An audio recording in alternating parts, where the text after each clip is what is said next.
Welcome to Hello World program in Rust. A Hello World program prints the text Hello World to the screen. Since it's a very simple program, it's often used as a first program to learn a new programming language. So let us print text Hello World on the screen. First, understand how we can write this program in Rust. So you have to use a main function, and inside the main function you're making use of println to display hello world on the output screen. So let's discuss in detail about it. First, the main function. This is the main function which is acting as an entry point of every Rust program. It is always the first code that will run the every Rust program. The body of the function is wrapped inside this curly brackets. You can see here. Now, inside this main function, we use println macro in order to print the text to the screen.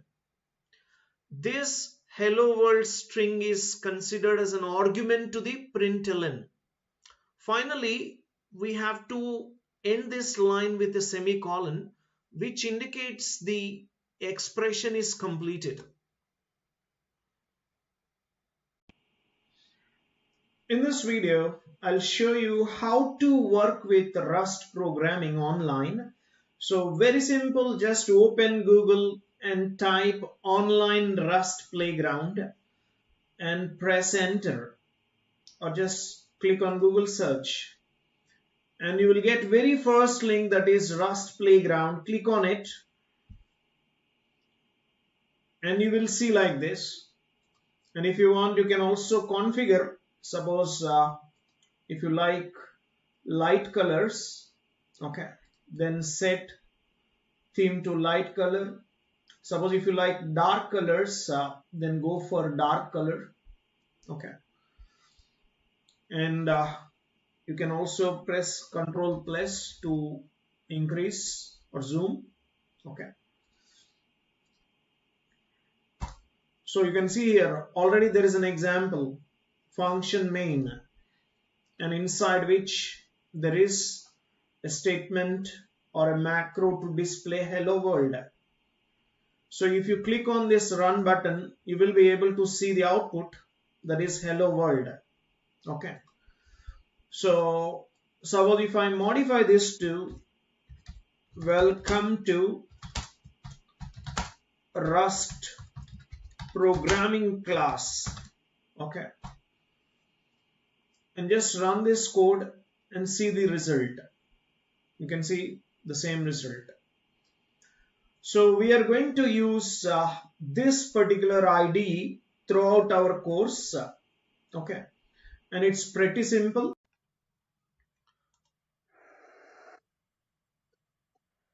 In this video, we'll discuss about comment lines in Rust programming. So what is the purpose of using comments? Whenever you want to explain some part of the code, then you can immediately use comment lines. And these comments are completely ignored and are not evaluated during the code execution.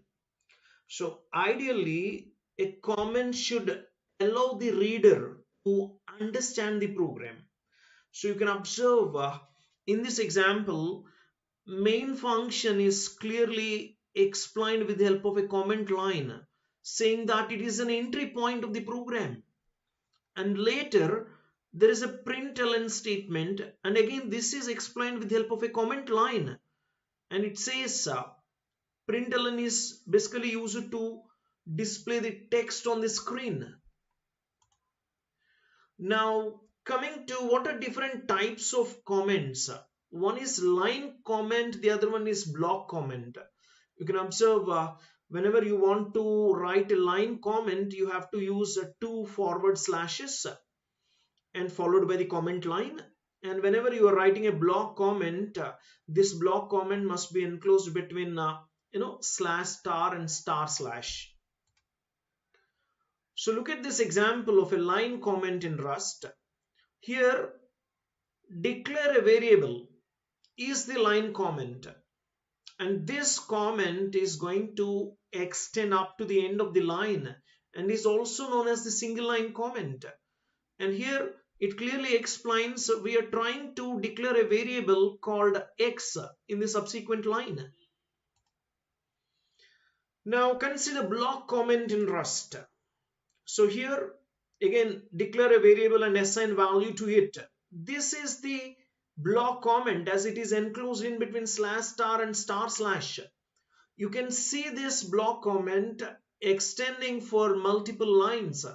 Hence it is also known as multi-line comment.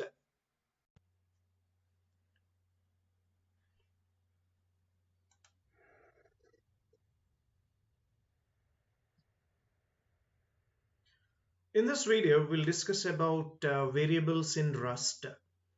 So in any programming language, generally variables are used to store the data.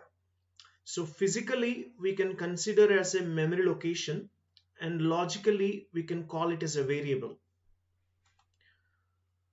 So let us consider an example of how to define a variable in Rust programming. So in this example, x is the variable which is storing 1.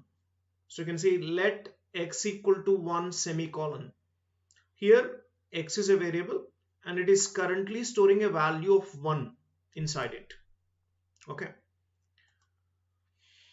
Now in this example we have created two different variables. One is age, the other one is name. You can see here let age is equal to 31. So here age is a variable which is used to store an integer value, and similarly you can consider there is one more variable called name, but this name is used to store a string here. Okay, and finally we have used the macro called println in order to print the variables. Okay, so there are two print statements. You can see here one print statement is used to print the variable value of age. The other print statement is used to print the variable value of name. And by default, the Rust variables are immutable, which means we cannot change the value of the variable once it is defined. So let us consider an example for this. So when we run this particular code, so you can see this particular code, when we run, we will encounter an error. This is because we are trying to change the value of the x variable from 1 to 2. So you can see here let x equal to 1, and later we are changing the value of the variable x to 2. So this is going to cause an error because Rust allows us to create mutable variables, but here we are not creating any mutable variables, as by default these variables are immutable. So currently x is a variable which is immutable. The moment you try to change the value of x, immediately it will produce an error, just like this. Now we can use mute keyword before the variable name in order to create a mutable variable. So in this example, x is a mutable variable. Now we can change the value of x.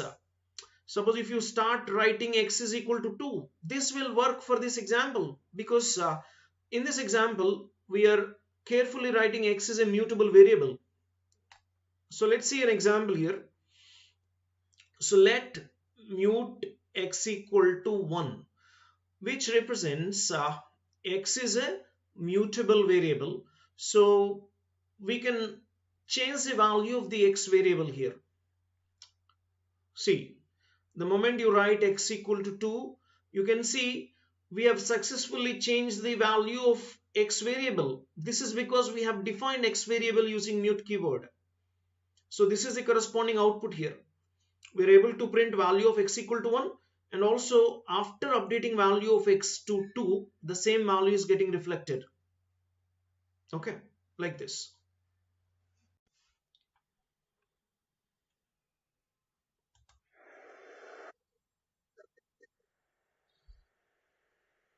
In this video, we'll discuss about what are different data types in Rust. So there are four primary data types in Rust, and they are also known as the scalar types. First one is integer type, second one is floating point types, third one is Boolean data type, and fourth one is character type. So let us first focus on integer type. In Rust, we use integer types to store whole numbers, and this integer type is again divided into two types. One is signed integer type, the other one is unsigned integer type. So let us focus on signed integer type. Here in this example, we have created the number variable of type I32, I representing integer type, which is a signed integer type representation, and it is storing a value of 100. Now, if you clearly focus on integer type I32, it has got two parts into it. I is representing signed integer type, which can store both positive and negative values. 32 is representing size of the data type, which means how many bits it is going to take or occupy in the memory. Since it is 32, it takes 32 bits of space in the memory. So let us consider this example. Here we have defined two integers x and y, and both x and y are of signed integer types, each occupying 32 bits. And x is assigned a value of -100, whereas y is assigned a value of +100. Now the same thing we are displaying in the output screen with the help of println macro. Let us focus on unsigned integer type.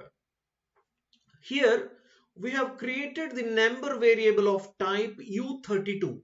U is representing unsigned integer type, and the 32 is specifying the size of the data type.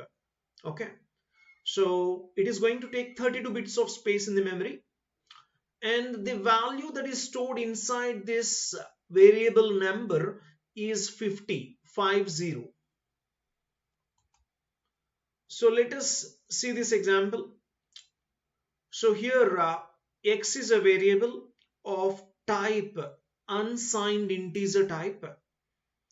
Since we are using U32 to represent the variable x, here x is going to occupy 32 bits, and it is capable of storing unsigned values. Okay, because U representing unsigned integer type. So in this example, it is storing a value of 50 inside it, and the same value will be displayed as output. Okay. Now the problem arises when you try to store a negative value inside an unsigned integer type variable. So look at this example. Here x is a unsigned integer type, and you are trying to store -50 inside it. See, clearly -50 is representing a negative value. You cannot store a negative value inside an unsigned integer type variable. If we try to store negative numbers to U32 type variables, we will get an error. Now let's see what are different categories of integer data types in Rust. So first, 8-bit size. Again, how do you represent 8-bit? For signed, it should be I8. For unsigned, it should be U8. Similarly, if you want to use a 16-bit size, then the signed representation should be I16. And unsigned representation of the data type should be U16. And so on like this. You can see we have already worked with 32-bit. Similarly, for 64-bit, you have to write I64 for signed, U64 for unsigned, and finally 128-bit signed representation should be I128 and unsigned should be U128. So depending on the size of the data, we can classify the signed and unsigned integer type like this. Now let us consider floating point type. Here the floating point types are used to store fractional numbers. So basically the numbers with decimal points. In Rust, floating point data can be divided into two types. Here, F character represents floating point number. 32 and 64 will be representing the size in bits. You can see float is clearly classified into two types, F32 and F64. So in both these cases, F is indicating a floating point number, and here in the first case 32 is representing 32-bit size, and in the second case 64 is indicating 64-bit size. Now consider this example. Here we have used two variables, one is x, the other one is y. X is considered as F32 type, which means F32 is a single precision floating point type, whereas y is considered under F64 type, which means F64 is a double precision type. So clearly with a double precision like F64, you can store data with a larger decimal range. Okay, and you can consider F64 to be more precise compared to F32. So in this case, you can see X is a variable under F32 type and you are storing 1.73, whereas Y is under F64 type and you are storing 12.754891. So clearly double precision is going to store the data with a larger decimal range.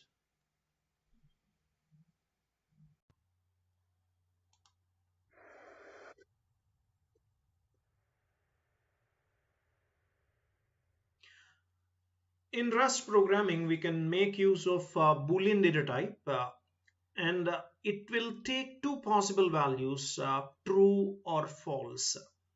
Okay, so whenever you declare a variable under Boolean data type, the value of the variable should be either true or false. That's it. So let's see this example. This example, we have used bool keyword in order to represent the Boolean type in Rust. So there are two variables taken. One is flag1, the other one is flag2. Flag1 value is assigned as true, whereas flag2 value is assigned as false. Now look at this example. When you try to print flag1 value and flag2 value, so they should be able to print their corresponding values because flag1 is already initialized to true and flag2 is already initialized to false. So the output should be flag1 equal to true and flag2 is equal to false. Now consider character type. So here char represents the character type variable, and we have to use single quotes to represent a character. So in this example, you can see variable name is character and it is storing Z, which is a character specified inside single quotes. Now look at this example. We can also store the special characters like dollar symbol, @ symbol, ampersand symbol, etc. So in this example, I'm storing a @ symbol as a special character. So the name of the variable is SPL_character and the data type is defined as char type and the value assigned to it is @ symbol enclosed in single quotes. Now when you try to print the same value, that is SPL_character, you will be able to see @ symbol which is stored inside it. Okay. In this video, I'll explain an example for assignment operator in Rust. So many times we often use this assignment operation. Let us suppose if you want to basically assign some value like x equal to 100. Here equal to operation is nothing but assignment operation, right? So the value of x becomes 100 because 100 is assigned to x with the help of assignment operator. Okay. Now when I print this value, I'm able to access it. Okay. Simply I'll write value of x is. Then I'll print this value. Okay. So let's run this code and see the result. You can see you're able to see value of x is 100. Now, for example, if I assign the same value to another variable, that will also work. For example, let y is equal to x. Now similarly, I'll print value of y here. So you can see value of y is, y corresponding value will be displayed. So let's run this code, and you can see here same value of x is assigned into y. So that is why both x and y will hold the same value, which is 100. And the same thing we are displaying here.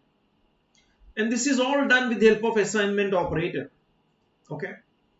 Now let me consider an example to perform this assignment operations. Okay. So the task is basically perform swapping. So I'll explain this with the help of a swapping. So let us consider here. Initially, I'll take mutable variables. Why? Because in swapping, I want to go for temporary variable. Okay, that is swapping using temporary variable. So I'll consider all mutable variables here. So one is x and its value is 100, and I'm considering y value as 200. Okay, and also consider temp variable which is mutable. Okay. So for example, if you want to display here value of x and y initially, so you can display like this: x is equal to, and start writing y is equal to. Okay. So x comma y values we are displaying here. Now perform this swapping. So bring x value into temp, and later bring y value into x, then bring temp value into y. Now again print x and y values. This time I'll clearly specify here before swapping x value and y values. Okay. And similarly, you can see after swapping x value and y value. Okay. So let's run this code and see the result. Okay.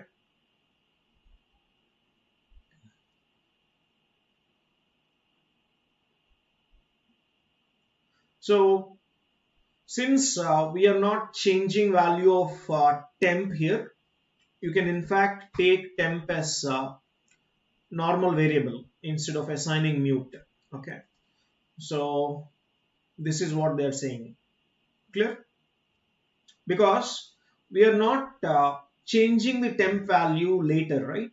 So directly we are assigning temp equal to x. Okay. Only once we are assigning value to temp. Okay. But if you consider variables like x and y, you can observe here x value getting modified here and y value getting modified here. That is why x and y variables must be mutable variables. Since temp is updated, okay, only once, that is basically only one time you are assigning a value to temp. So in that case, the variable need not be mutable. Okay, so that is the reason here. In this video, I'll explain about arithmetic operators in Rust. So starting with addition operation. So you can see here addition operation is represented by plus. Okay, this is a symbol used for addition operation even in Rust. Now let us write a program to perform this operation. First, starting with the main function, and inside the main function I'll consider a sample variables like a is equal to 100 and another variable b is equal to 200. Okay, now I want to perform addition operation between a and b. So for this purpose I'll consider another variable like c. Okay, and directly you can assign c is equal to a plus b here. Okay, and later we can display the result of this addition operation. So if you consider here println of,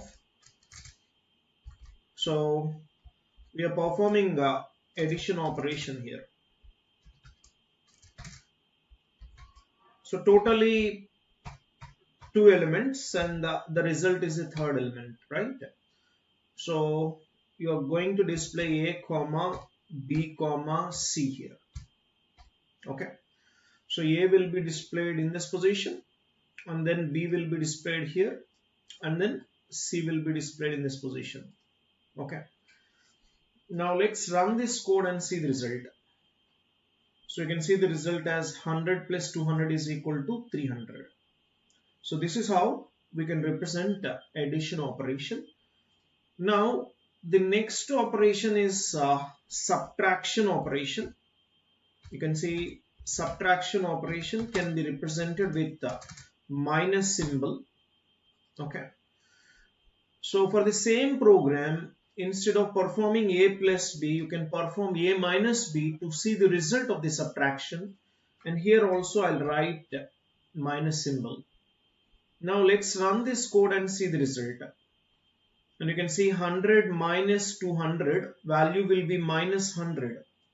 Okay, now let us see here next operation. Okay, so I'll use the next operation, which is multiplication operation in arithmetic operators. So the operator used for multiplication is star. Okay, so here instead of writing minus symbol, I'll use star, a star b, since it is also binary operator. Okay, so a into b, the result will be stored in c, and we are trying to display a, b, c values. So let's run this code and see the result. And you can see the result is 20,000. 100 into 200 is 20,000, right? Next, coming to the fourth operator, division operation. Okay, so this time I'll perform division operation between b and a, like b divided by a. Okay, and slightly I'll modify here. Instead of writing a comma b comma c, this is going to be b comma a comma c, because I am performing b divided by a. Okay, so if that is the case, let's run this code and see the result. Okay, you can see 200 divided by 100 is equal to 2. Yes or no? 200 divided by 100 equal to 2.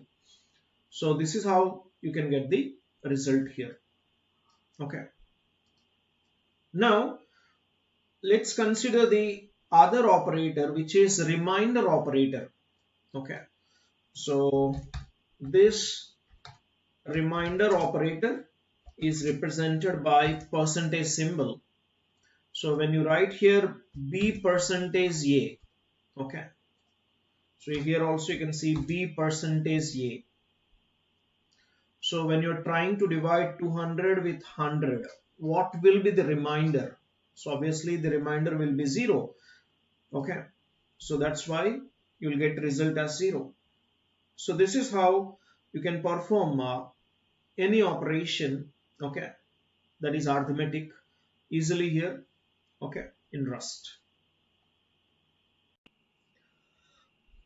In this video, we'll discuss about examples for compound assignment operators. So first consider a plus equal to b. Here plus equal to is a compound assignment operator. So when you write a plus equal to b, it means a equal to a plus b. Okay. So let us consider a value and b value here. And a value must be mutable. Okay. Why? Because the update is performed on variable a, right? So that's why a must be a mutable value. For example, I'll consider a equal to 100. Okay. And b can be a normal variable. Okay. Consider b value as 400, for example. Now let us perform this compound assignment operation. So here it is a plus equal to b. Now we will print a value and b value. So one is before performing this operation and the other one is after performing this operation. Okay. So before compound assignment, okay, operation, what will be value of a and what will be value of b? So you can directly print like this: a value and the other one is b value. Okay. And here we must display a value and b value. Okay. Now after performing this compound assignment operation, let us display the results. Like after compound assignment operation, what will be value of a and b? Now let's run this code and see the result. So you can see before compound assignment operation, it has printed the original values of a and b, a equal to 100 and b equal to 400. And after performing this operation, which is nothing but a equal to a plus b, right? So when it performs a equal to a plus b, this must be a is equal to a plus b, right? So which is nothing but a is equal to, what is value of a? 100 plus value of b is 400. Now this must be 100 plus 400, 500. So a value gets modified to 500 and there is no change in the b value. So that's why b value should be 400 itself.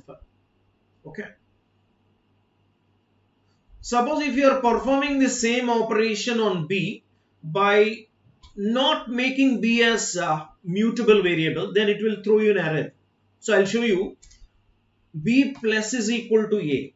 This time you are trying to modify value of b, but you are still keeping b as a normal variable but not a mutable variable. Okay, let's run this code and see the error. See, you can see since we are trying to modify b value, b must be a mutable variable, and since you are not modifying any value of a can be a normal variable. Okay. So which means you have to turn this as a normal variable and turn b as mutable variable. Now when you run this code, you will get the result. Okay. Again you see here, initial value of a is 100, b value is 400. Later you are performing compound assignment operation on b equal to b plus a. So b value will become 500 and there is no change in the a value. Okay. Like this. Now, this is not only the case. For example, if you are trying to perform a minus equal to b, this is nothing but a equal to a minus b. Okay, this is equal to a minus b. So let us perform this operation on here, a minus equal to b. So if you run this code, you will see the result. Okay, again the problem here is you have flipped a value. Okay, that is you are trying to modify a value, so a value must be mutable variable, and since you are not modifying b value can be normal variable. Okay, so that's why you can see before performing this compound assignment operation, a value is 100, b value is 400, and after performing this compound assignment operation, a value becomes minus 300 because the operation that is carried out here is clearly a is equal to a minus b, and a value is 100 minus 400, so this must be minus 300, and there is no change in the b value. B value remains same. B value will be 400 itself. Okay, so this is how it will work. Now let us apply the next operation here. So that is multiplication assignment operation. So a star equal to b, which means a equal to a star b. So here I'll apply a star equal to b. So this is going to be a value getting modified. A value becomes a into b, which is nothing but 100 into 400. So the value becomes 40,000. A value gets updated to 40,000, and b value, there is no change in the b value. Okay. And similarly, you can perform other operations as well. Okay, let us suppose this time I'll modify value of a to suppose 400, and value of b also 400. So let us apply division operation, that is division assignment operation. A slash equal to b means a equal to a slash b, that is a equal to a divided by b. So what should be the result here? A equal to 400 divided by 400, value should be 1. Okay, that is a value getting modified to 1, and there is no change in the b value. Okay, and similarly you can also perform a remainder assignment operation. Remainder assignment, that is a percentage equal to b. So now this can be written as a equal to a percentage b. Okay, so here also percentage symbol. Clear? This can be written as a equal to a percentage b. Now let's run this code, and you can see the result. When I write a equal to a percentage b, so this is nothing but a equal to 400 mod 400. Okay, so in this case it is divisible, so obviously the remainder will be 0, hence a value becomes 0, and there is no change in the b value. You can observe here there is no change in the b value. Okay, so like this you can perform any compound assignment operation in Rust very easily, just like this. In this video, we'll discuss about logical AND operation in Rust. So first of all, there are basically three types of logical operators in Rust. One is clearly logical AND operation. So let me write here logical AND operation. And this logical AND operation is represented by two ampersand symbols, and the second operation is logical OR operation, and it is represented by this symbol, and the third one is logical NOT operation, and this NOT operation is represented using this. Okay, now let us clearly explore about logical AND operation in this video. So for this, let us consider two variables. Let a is equal to, okay, I'll consider this as a Boolean variable and assign value as true. And similarly, I'll consider another variable b and assign this value as false. Okay.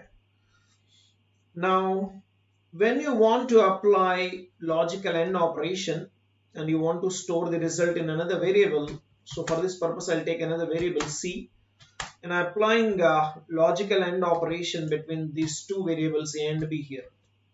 Okay.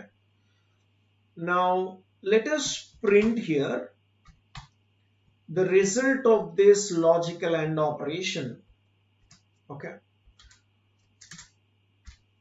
Now you can observe very first A, okay, applying logical AND with B, and the corresponding result will be C. Okay, so this is A comma B comma C here. Okay, so when A value is true and when B value is false, if you apply logical AND operation, what will be the result? The result will be false. Always remember, whenever you are applying logical AND operation on the operands which are true, then only the result will be true. Okay. So I'll apply all these possibilities here. First, I'm applying here true false combination, and you can see the result as a true logical AND false is equal to false. Okay. And similarly, if I modify here, B value is true. In that case, true logical AND true will be true. See here, true logical AND true will be true. Suppose if I modify A value as false, then false logical AND true will be false. You can see false logical AND true is false. Suppose if I modify B value also to false, then false logical AND false will be evaluated to false. Okay, just like this. So all the four combinations are covered. Always remember, when you are applying logical AND operation, it will result in true if and only if both the operands are true. Okay. In this video, let us explore about logical OR operator. Okay. So for this, I'm taking a couple of Boolean variables. An initial value of A as true. Also consider initial value of B as true. Okay. Now we will apply logical OR operator between A and B and get the result into C. So A logical OR B. So after applying logical OR operator between A and B, the result should be stored in C. Okay. So using println, we can store the result here.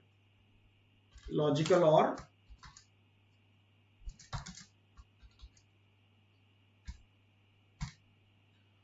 A comma B comma C.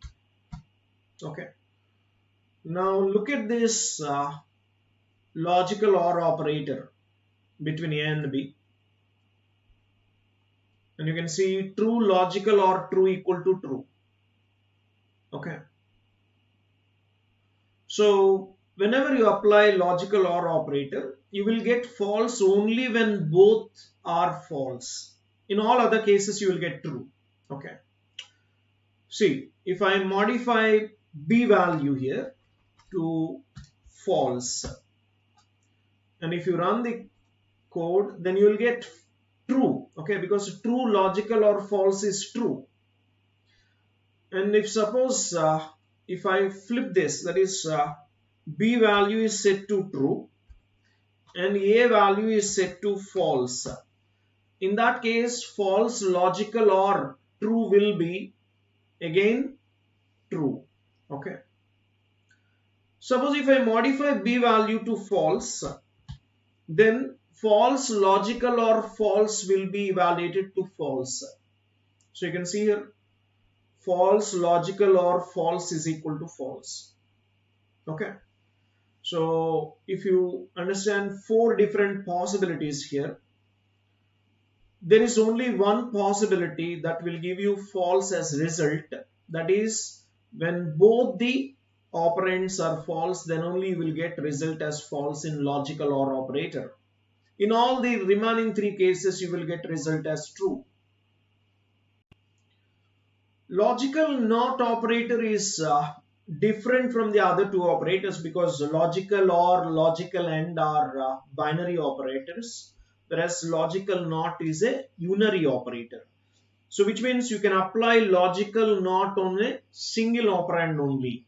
So let's take an example here. Let A is equal to true. Okay. Now I am applying NOT operation, logical NOT operation on variable. Okay. A.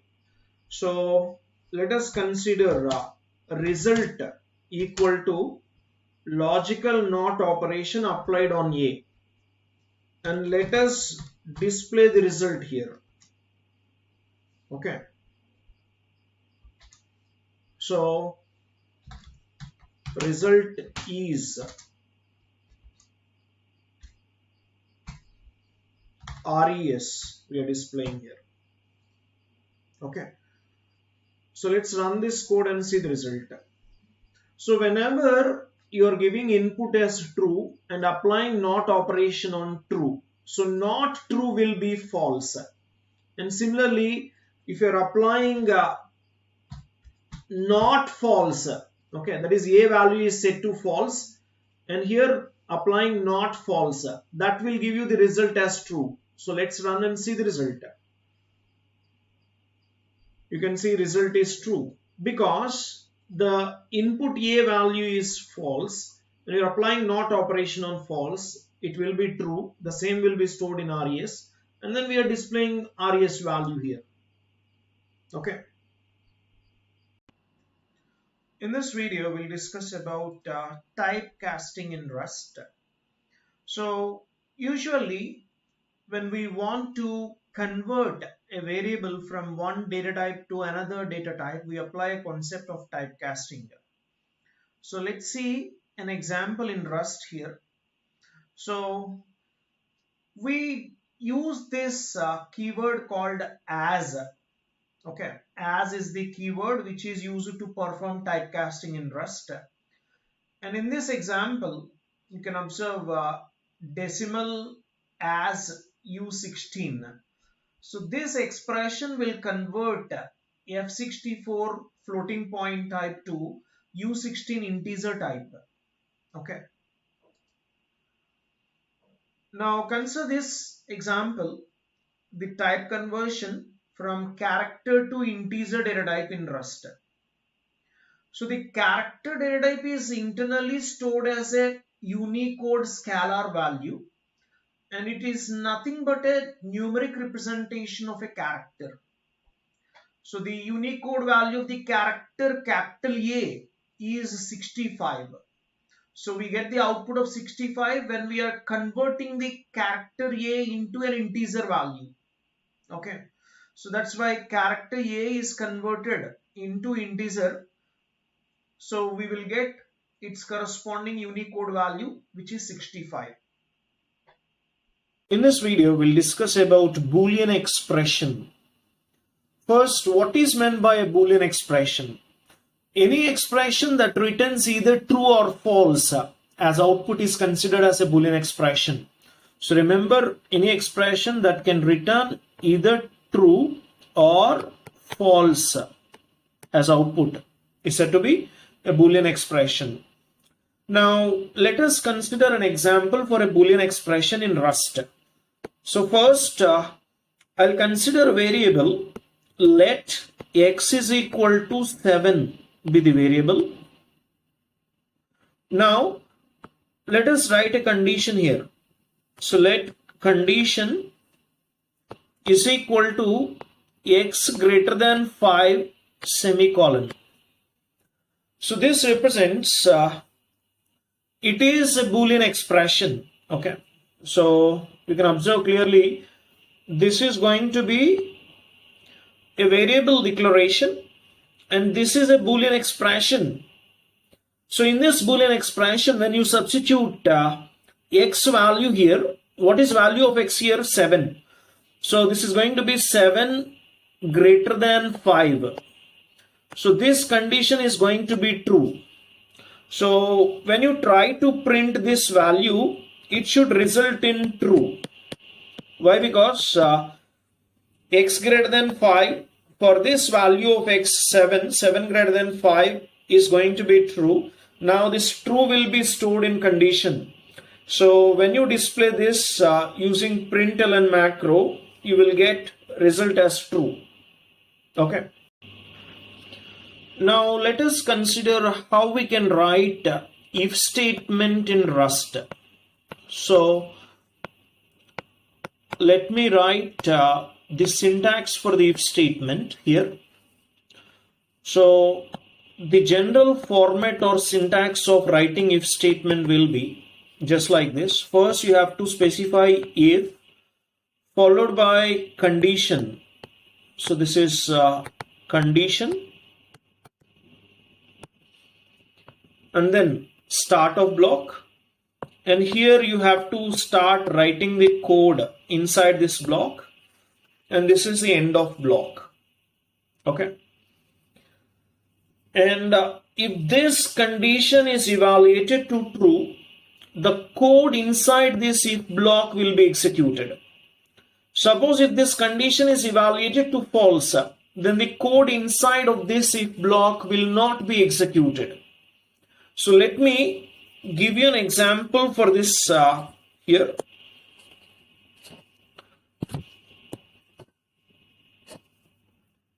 So first consider a sample variable here. Let x is equal to 10. Now we can write if condition if x greater than 0. Then we can write code here inside this block and then end of this block. Okay. Now let's see how this is going to be evaluated. Initially you can observe value of x is 10, right? So it will execute this conditional expression, that is 10 greater than 0, and this condition will be evaluated to true. Since it is evaluated to true, this block of statements will be executed. That is, code inside this block will be executed. Okay. Now let us consider another example here. For example, if you consider value of x is equal to -2. Okay. And look at this if condition x greater than 0, and this is a code inside this if block. Now the moment it executes x greater than 0, you can see value of x is clearly -2. So -2 greater than 0 condition will be evaluated to false. So this block will not be executed and the control comes out of this block. Okay. So this is how it will work. Now let me quickly write a program in Rust as an example to this if statement. So first you have to write the function name, that is main function. So we are writing a main function here, and inside this main function I am taking a variable x and its value is 10. Now look at this if condition. If x greater than 0, then inside this block we can write println macro to display here. Okay. So whatever number, okay, is positive, you can write like this. And here we can write x value. Okay. And after this if block, I'm writing a println statement. okay, to just indicate end of program. End of program. Now let's see how this is going to be executed. So program execution starts from the main function, and initial value of x is 10. So this will create a variable x and its value is 10. And it will check this conditional expression 10 greater than 0. Condition will be evaluated to true. Since this condition is evaluated to true, it will immediately display this println statement. Okay, that is whatever content we have written inside this println macro will be displayed. So what is value of x here? 10. So the output will be, okay, it will display simply 10 is positive. Okay, it will display 10 is positive.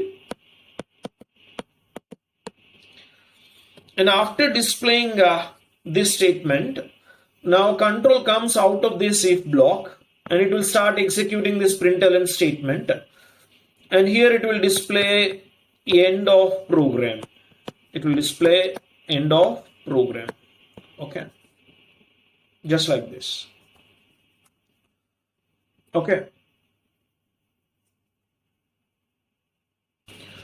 In this video, we'll see how if-else statement is going to work in Rust. So first understand the general format or syntax of writing a if-else statement here. Okay. So you have to specify if followed by condition, and then here this is going to be code. Okay, and after this similarly you can see here else block, and this is also code inside the else block. Okay, now let's see how this is going to work.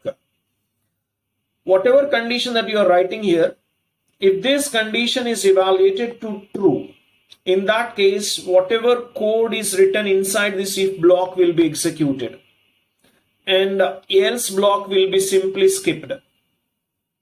Suppose if this condition is evaluated to false, in that case, code inside this if block will be skipped and the code inside this else block will be executed.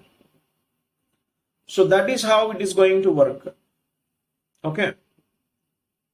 Now, let us consider an example for this if-else statement. Okay.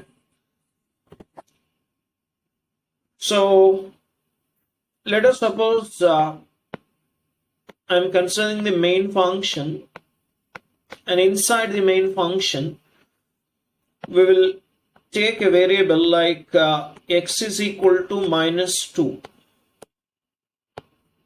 Okay, and here I am writing a if-else block if x greater than 0. Okay, so we can write like this print ln whatever number is greater than 0. Okay, so you can write that x value here, and this is my if block. So after the if block you have to write the else block. So inside the else block we can write like this print ln. So number is less than or equal to 0. Okay, I'm writing number is less than or equal to 0.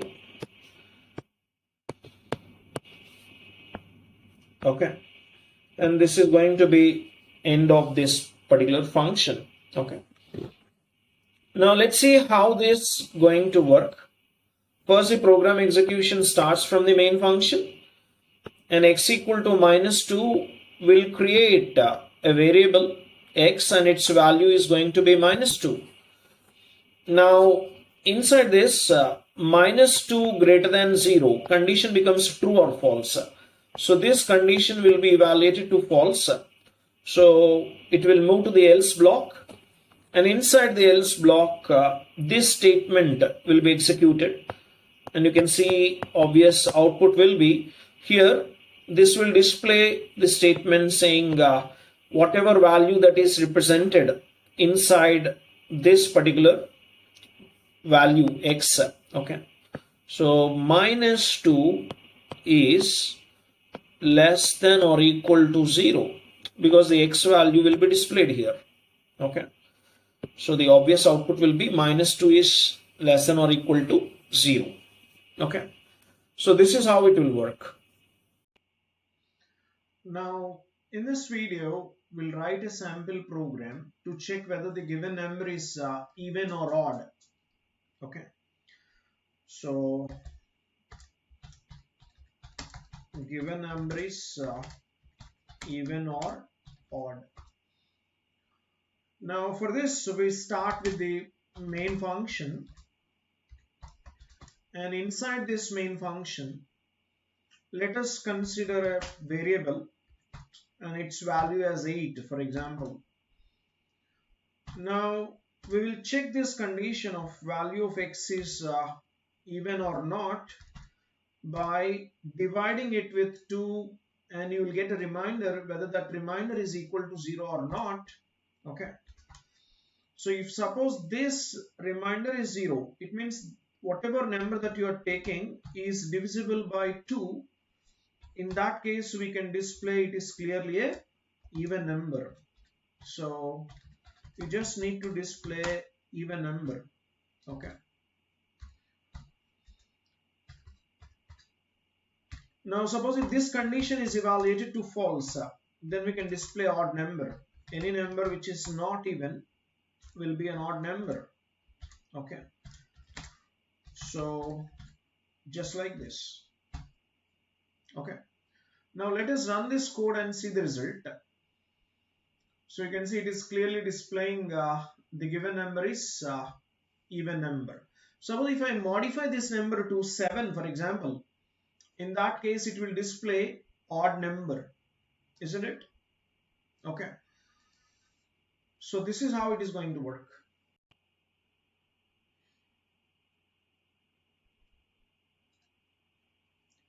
So in this video, we'll discuss about if else if else condition, or you can also call it as else if ladder. So consider this one. If else if expression. Okay, so if you look at the general syntax of writing this statement, okay, remember this is a multi-way selection statement where you can write multiple conditions. Okay, so the general syntax will be just like this. If condition 1, okay, first we have to specify condition 1 and then corresponding code block. So this is code block 1, and here else if condition 2, and this is going to be code block number 2, and finally this is else. Okay, and it is representing code block number 3. Okay, so let's see how this is going to work. First, if this condition 1 is evaluated to true, in that case code block 1 is executed.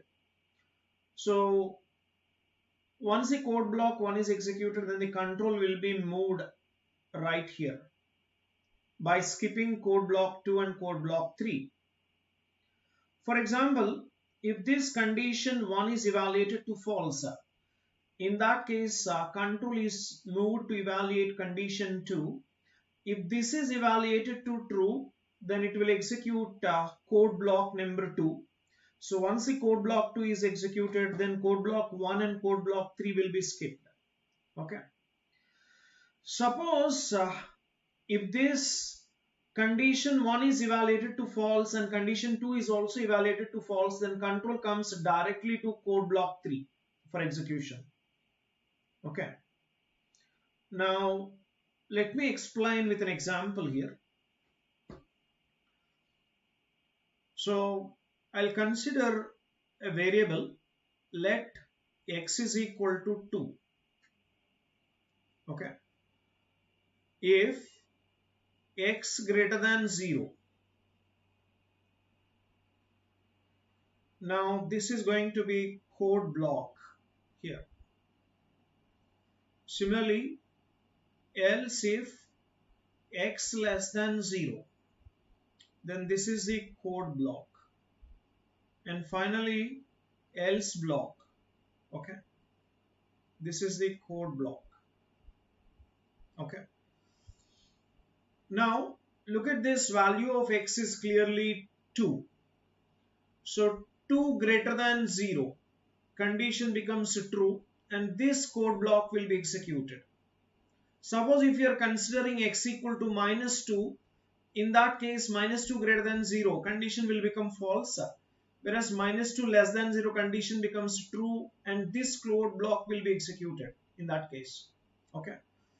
So for example, if you are taking a variable like x is equal to 0, in that case this if block will be false. Okay, that is whatever condition here is 0 greater than 0 becomes false, and coming to the next condition 0 less than 0, condition becomes false, and finally it will move to the else block and it will execute this code. Okay.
In this video, we'll implement how to find maximum value between two given numbers with the help of if-else statement. So for this, inside the main function, let us first consider a couple of variables. For example, let x is equal to 100. Also, let y is equal to 200. And consider one more variable, max variable, so that you can basically find maximum value and store it inside max. Okay, so after declaring these variables, now using if else statement, suppose if x is greater than y, my idea is to store this maximum value as x. Max is equal to x because x is already greater than y. Suppose if this condition is evaluated to false, then inside this else block you can make max is equal to y. So you can observe here, if x is greater than y, then max is equal to x. If x is not greater than y, it means in the else block max is equal to y. So finally we got the maximum value inside a variable called max. So let us print here maximum value.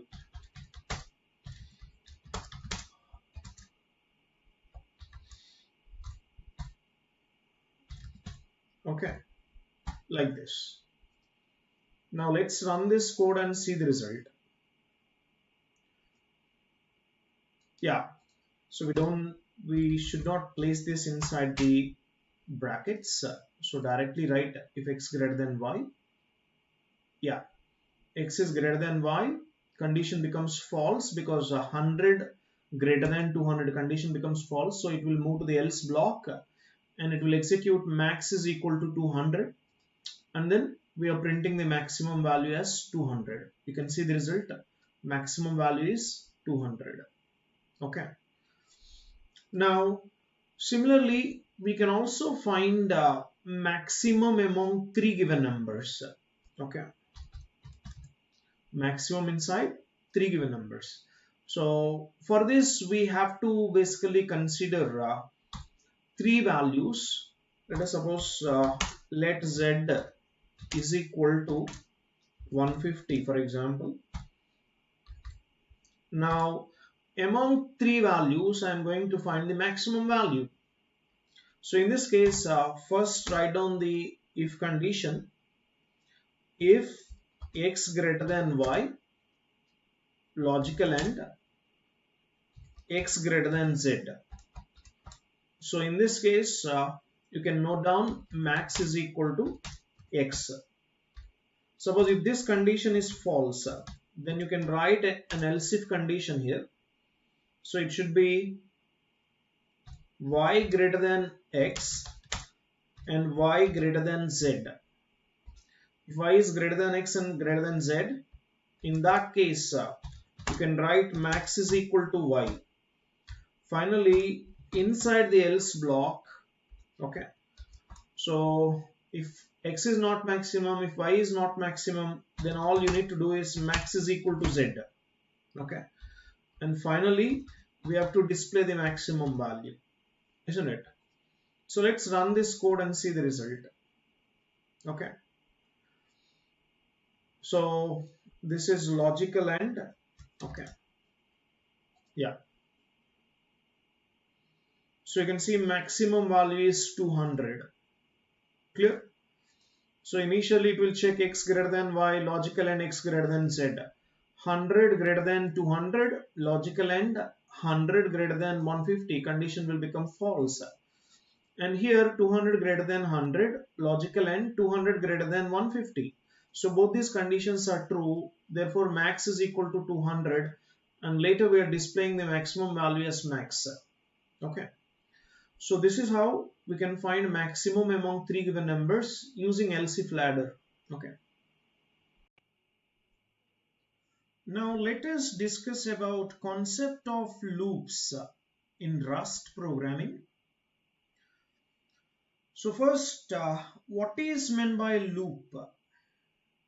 A loop is nothing but Whenever you want to execute a block of code for multiple times, you can move to the concept of loop. Okay. So for example, I want to just print hello for 100 times. Then you can write this statement which can print hello inside a block and run that block for 100 times. Okay. So in Rust programming, how many ways you can make use of looping? Okay. So there are totally three ways. One is using loop expression. Second one is using while loop. Third one is using for loop. Okay. So totally there are three ways to achieve the same. Okay. Now let's see how this loop expression can be written. Clear? So look at this loop expression.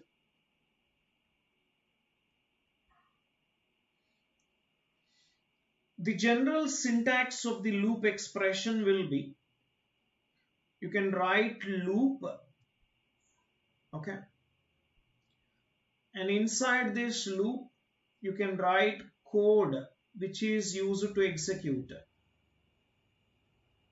Okay, so this is the syntax of the loop expression. Okay, now inside this loop you have to write proper condition to terminate this loop. Okay, otherwise it will enter into an infinite loop. If you are not writing a condition properly, then it can lead to an infinite loop. So let me show you an example here. Suppose I'm taking a main function here, and inside this main function we are writing a loop, and here the println macro in order to display hello. Okay, now inside this loop there is no condition for termination, isn't it? So if you write like this, then hello will be displayed for infinite number of times. That is, it will lead to an infinite loop. Okay, so which means in the output you will see like this: hello, hello, and so on, hello, and so on, like this. Okay, now you just need to add proper conditions in order to terminate the loop. Okay, so let us see how we can actually write condition in order to terminate the loop. Okay, so for that you just need to write break statement when a condition is met. Okay, so I'll show you here. For example, I want to display hello for 10 times. I want to display hello for 10 times. So in such case, how we can write this loop? Display hello 10 times. Okay,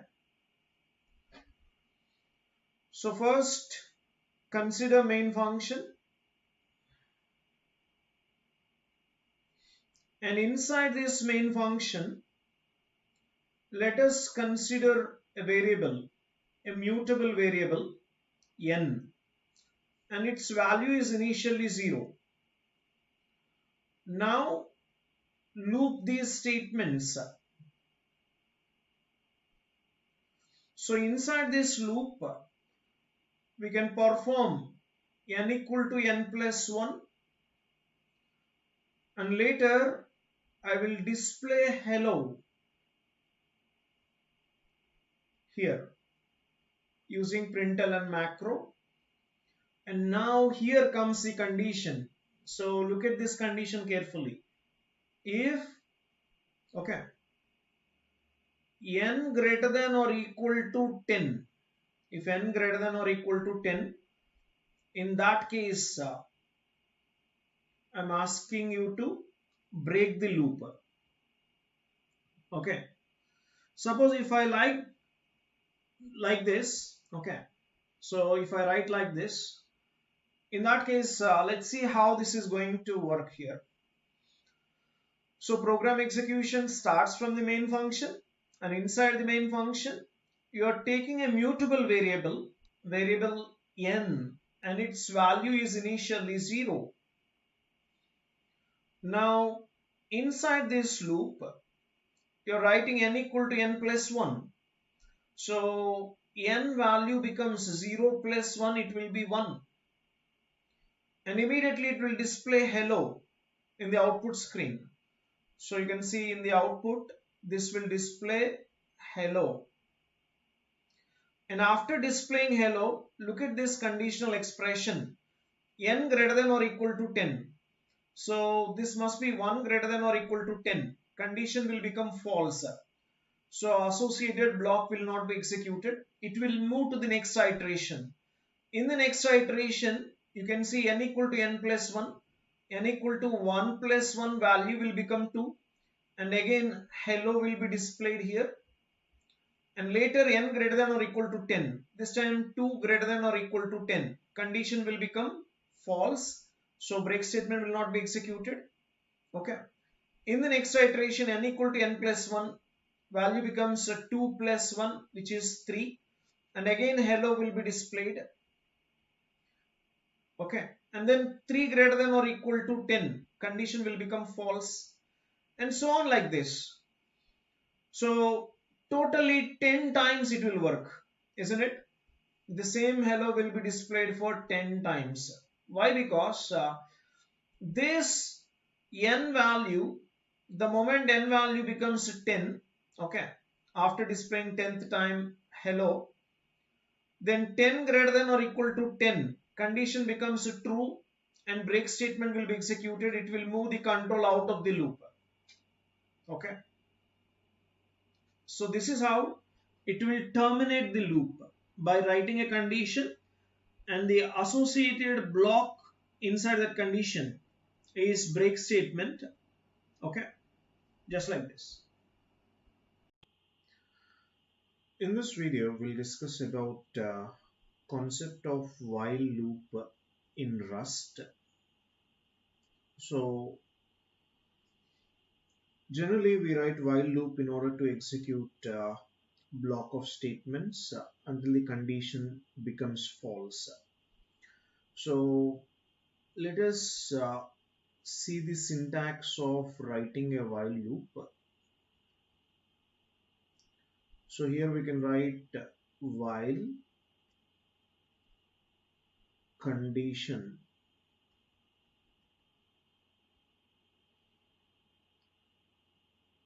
and inside this we can write code block.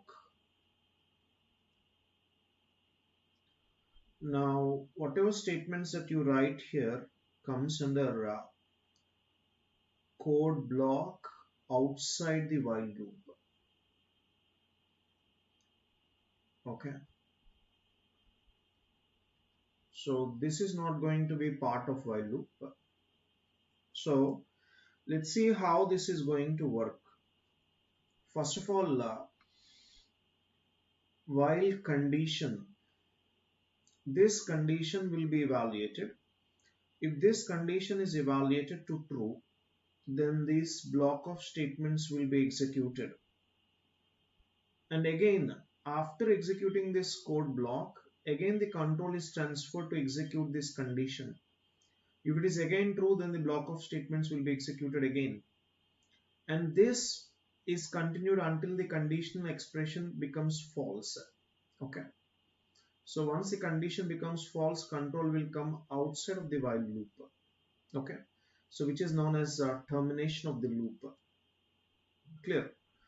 So now let us write an example using while loop.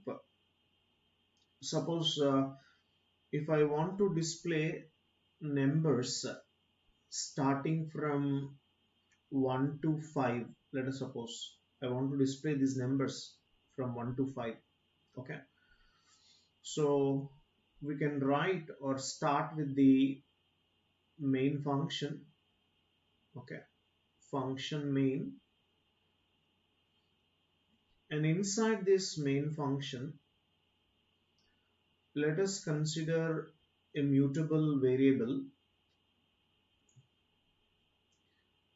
Consider name of the variable is counter, and its value is initialized to 1. And let us consider the condition as while counter less than 6. So when this condition is true, then we are going to display the counter value. So like using println macro, we can display this value of the counter. And after this, I'll update the counter value. So which is counter plus equal to 1. And you can see here how this is going to work. First of all, you can observe initial value of the counter is equal to 1, isn't it? Counter value is initially 1, and it is a mutable variable. So first it will check this condition. So what is this condition? Counter less than 6, which means 1 less than 6 condition becomes true. Now the block of statements will be executed. When these block of statements are executed, first it is going to print counter value. So in the output it will display counter value 1. After that, counter equal to counter plus 1, which means value of the counter becomes 2 right now. And in the next iteration, 2 less than 6. Again the condition is true. Now it will print the counter value which is 2. And later counter plus equal to 1. This time counter value will become 3. 3 less than 6. Again condition becomes true, and it will display the counter value as 3. And later counter plus equal to 1, which is again counter value gets updated to 4. 4 less than 6 condition becomes true, and again counter value which is 4 will be displayed. Later in the next iteration, counter value becomes 5. 5 less than 6 condition becomes true, and it will display the counter value which is 5. Okay, so this is how you can observe the output will be displayed starting from 1 2 3 4 5. Okay, just like this. Now here consider an example. If you are not writing counter plus equal to 1, okay, let us suppose you consider another example. In that example, suppose you missed writing this particular statement. Okay, if that is the case, then what will be the output? You can see in such case counter value 1, 1 less than 6 condition true, and it will display counter value as 1. Okay, and in the next iteration, value of counter is not getting updated, so again it will check the conditional expression as 1 less than 6. Again condition is true, it will display the counter value as 1, and so on like this. Okay, so this is how it can enter into an infinite loop. So we have to write carefully where it contains the conditional expression and also the update statement, so that it will modify the value of the loop variable to the next iteration. Okay, in this video we'll implement a loop in order to display numbers from 1 to n. Okay, so let us suppose I'll go for while loop in order to display numbers from 1 to n. So let us suppose initially I'll consider n is equal to 10. Okay, and now consider a variable, okay, which is a mutable variable, okay, and its value is initially 1. Okay, Now I'll iterate this variable so that it will reach up to n, and every time it will display I value. Okay. Since this is a mutable variable, we can actually change value of I, right? Okay. So for this, let us write a while loop here. While, okay, I is less than n. Okay. So if this condition is true, I less than n, then I'll print value of I. Okay. So which is like this. And after that, we need to increment value of I. Okay. So here we can go for a compound arithmetic assignment operation to increment value of I by 1. Okay. And this will be able to print all the numbers starting from 1 to 9. Okay. So to print 10 also you have to write like this: I less than or equal to n, so that n will also be printed. So let's run this code and see the result. You can see all the numbers starting from 1 to 10 are clearly displayed, isn't it? Okay, just like this. Now, in this video, we'll find the factorial of a number using while loop. Okay, so to find the factorial of a number like n, for example, n is representing a number like 5, for example. Now I want to find out this 5 factorial. So in order to iterate, I'll take a loop variable like I, which is a mutable variable. So initially I value will be 1. And similarly, I'll take another mutable variable to store the result, because my idea is to extract numbers from 1 to 5, and every time I multiply the result with these numbers. Okay. So consider f is equal to 1 initially. Now let's write while loop. So while I is less than or equal to n. Okay. While I is less than or equal to n, in that case we can print here, that is basically we are going to compute factorial and later we will print. So I'll go for f equal to f into I operation, and later I value should be incremented by 1. So this must be I plus is equal to 1.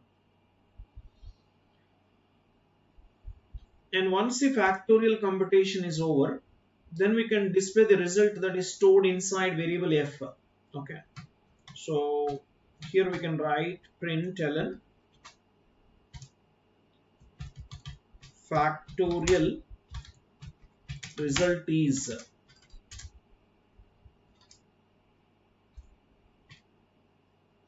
f. Okay, just like this. Now you can see n equal to 5, we are computing 5 factorial, the result is 120, isn't it? So you can observe here, in every iteration we are multiplying f with I, where I is iterated starting from 1 to 5 because n equal to 5 here.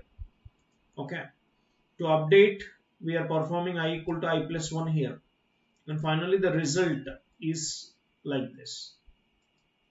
Okay, now let us consider how to work with for loop in Rust programming. So let us see the general syntax of the for loop. So before going into the syntax, for loop is mainly used to basically iterate over range of numbers. So use it to iterate a range of numbers. So in this range of numbers, we have to specify basically what is the start value and end value.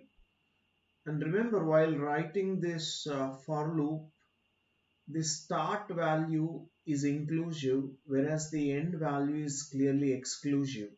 Okay, so now let us consider the corresponding syntax here.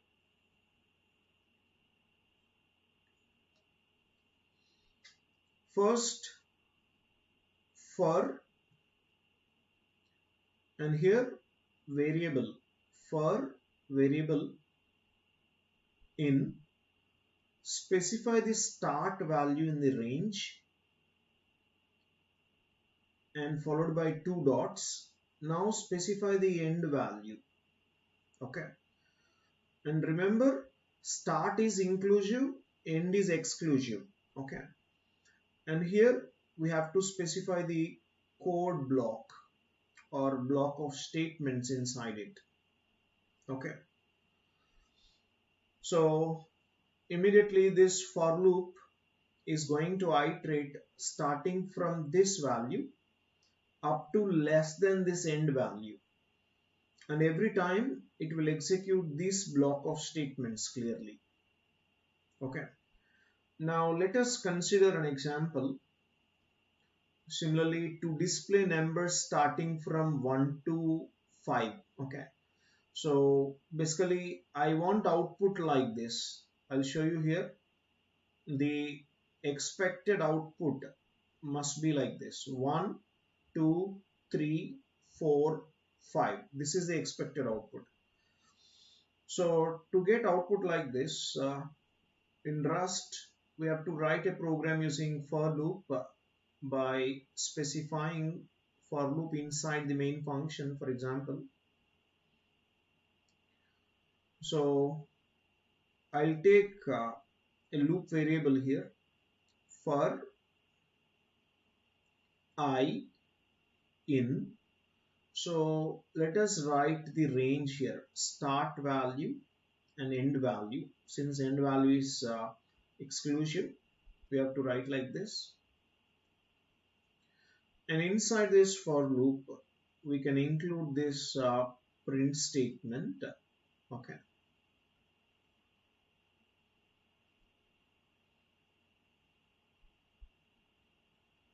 To display I value. Clear? Now look at this range of numbers starting from 1. So this will generate range of numbers 1, 2, 3, 4, 5. 6 will not be generated because it is exclusive. Okay, so up to less than 6 will be generated starting from 1, and we are displaying those I values here. Okay, so that is why we are able to produce an output like this: 1, 2, 3, 4, 5. Okay, now let us use for loop in order to find the sum of numbers up to n. Okay, so for this, first consider n value. Let us suppose n is equal to 5. Okay, so we want to perform sum of numbers starting from 1 up to n. Okay, so for this I'll take s is equal to 0. Since we are going to update this s value, we have to consider it as a mutable variable. Okay, and also in order to iterate in each loop iteration, we require a mutable loop variable. Okay, like this. Or since you're writing a for loop, you don't even need this type of variable. Okay, so you can directly write for I in. Okay, so it starts from 1 and iterates up to n. Yes or no? So since if you're writing for loop, this will be a lower bound number or start value, and this is the upper bound number or end value. And remember, this end value is exclusive, whereas start value is inclusive. So for this purpose, you have to include up to n plus 1. Okay. Now in each iteration we are going to add this I value to s. So this should be s equal to s plus I. Okay, s equal to s plus I.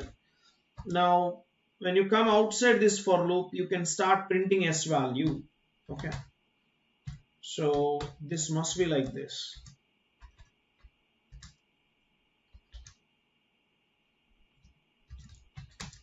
Sum is s value. Okay, just like this. So let's run this code and see the result. You can see sum is 15. Why? Because this loop is going to iterate starting from 1 to 5. So this will be doing s equal to 1 plus 2 plus 3 plus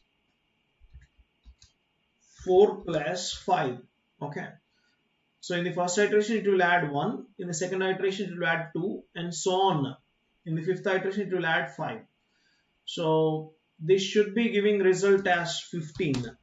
Okay, sum is going to be 15 and the same result is printed here. Now we'll discuss what is meant by an array. So how can we define this array? Array can be defined as list of elements which are of same data type. Okay, so this is collection of a list of elements which are of the same data type. Okay, now for example, if we want to store the first 5 natural numbers, then we can create an array instead of creating 5 different variables. So let us see this example here. We can write let arr, which is name of the array, and these are the array of first 5 natural numbers followed by semicolon. So in this case we have created simply an array of 5 natural numbers. Okay, now let us see in how many ways we can create an array. Okay, so creating array, this can be done in 3 different ways in Rust. First way is array with same data type. Array with data type. Okay, and the second type is array without mentioning data type. So we can write it as array without data type. And the third type is array with default values. Array with default values. Okay, so these are the 3 different ways in which we can create an array.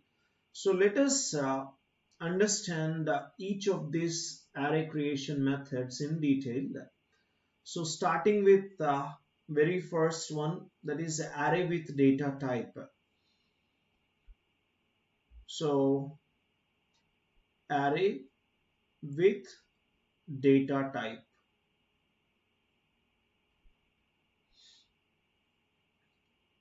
So in this case, whenever you want to initialize an array, you have to specify the data type.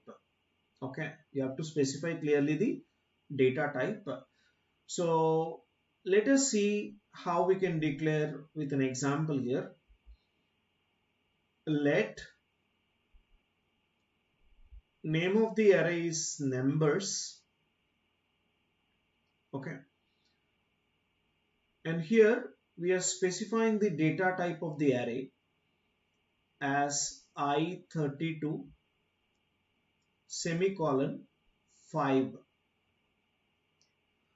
is equal to list of elements 1, 2, 3, 4, 5. So let us see what is meant by this statement. So you know this numbers is clearly representing the array name. It is representing array name, and followed by I32 here. Okay. So you can see I32 is representing the predefined data type, which we have already discussed. Okay. And all these array elements are of this particular data type, integer data type, which is occupying 32 bits. And next, 5 is representing the size of the array. Size of array. And this is indicating elements inside the array. This is indicating elements inside array. Okay. So this is how you can understand or declare array with data type. Now, for this, when I declare like this, how this is going to be stored? For example, okay, to store all these elements, numbers is the corresponding array name, and all these elements are stored one after the other sequentially.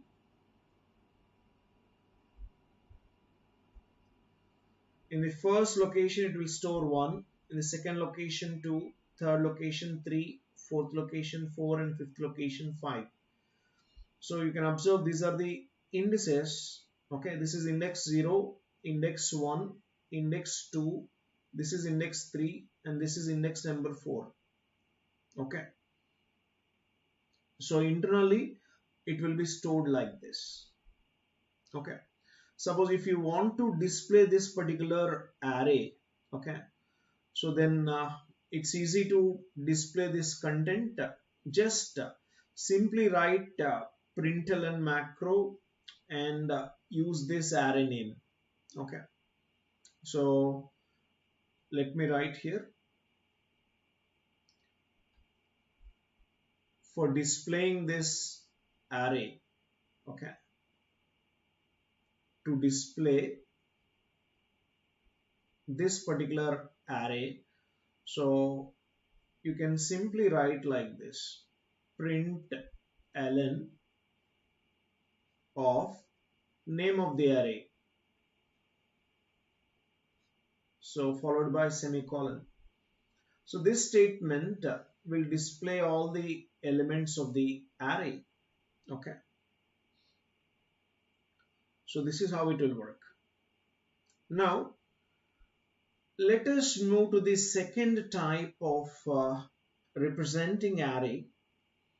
So the second type is clearly array without data type. Array without data type.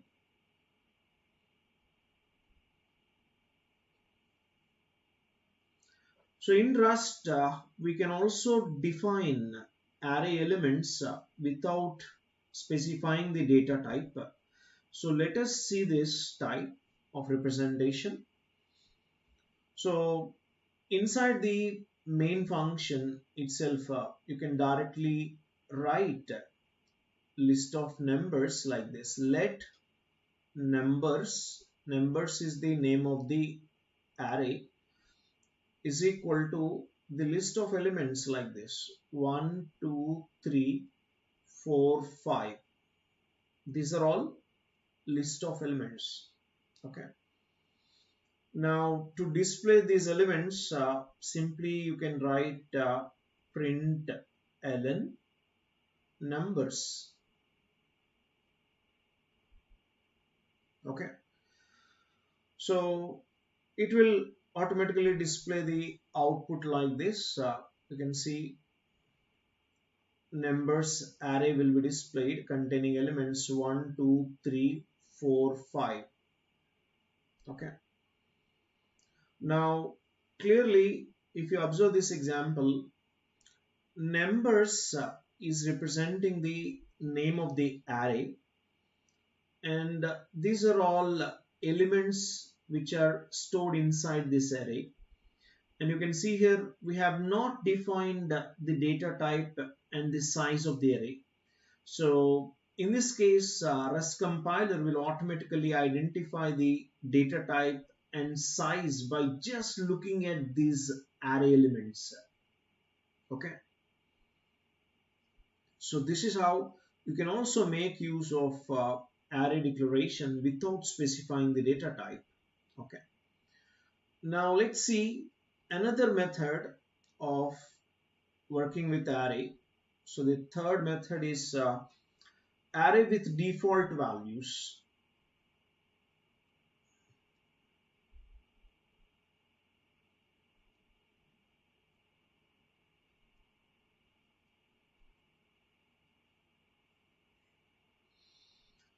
So you can also specify some default values inside the array. So let me consider an example here. Let numbers representing the name of the array, and here I'm specifying like this: I32 semicolon 5 equal to, here the list of elements or array of elements I'm writing like this: 3 semicolon 5. Okay, so this is representing initialization of array with default values. Now for this code snippet, if you try to print using println macro numbers, so what should be the output here? So if you look at the corresponding output for this particular code, it will be just like this: 3 comma 3 comma 3 comma 3 comma 3. Why? Because as this is array with default values, here we have created an array here with the help of an expression. Okay, so you can understand the meaning of this expression here. So this is considered as a repeat expression. This is a repeat expression, and according to this repeat expression, it says that 3 should be repeated 5 times. Okay, it means it is going to fill the entire array with 3's, and that will be repeated 5 times. Okay, so it will store the array of elements like this in all the 5 locations. It will keep value as 3, just like this. Okay, and even in the previous example, you can make use of this. Okay, you can have the combination of the previous example. Okay, so here also, in fact, you can apply this logic. Okay, for example, in this we are trying to use array with default values. Okay, here also you can write like this. Now this becomes example for both array without data type as well as array with default values.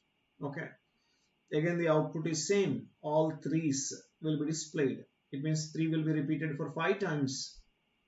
Okay,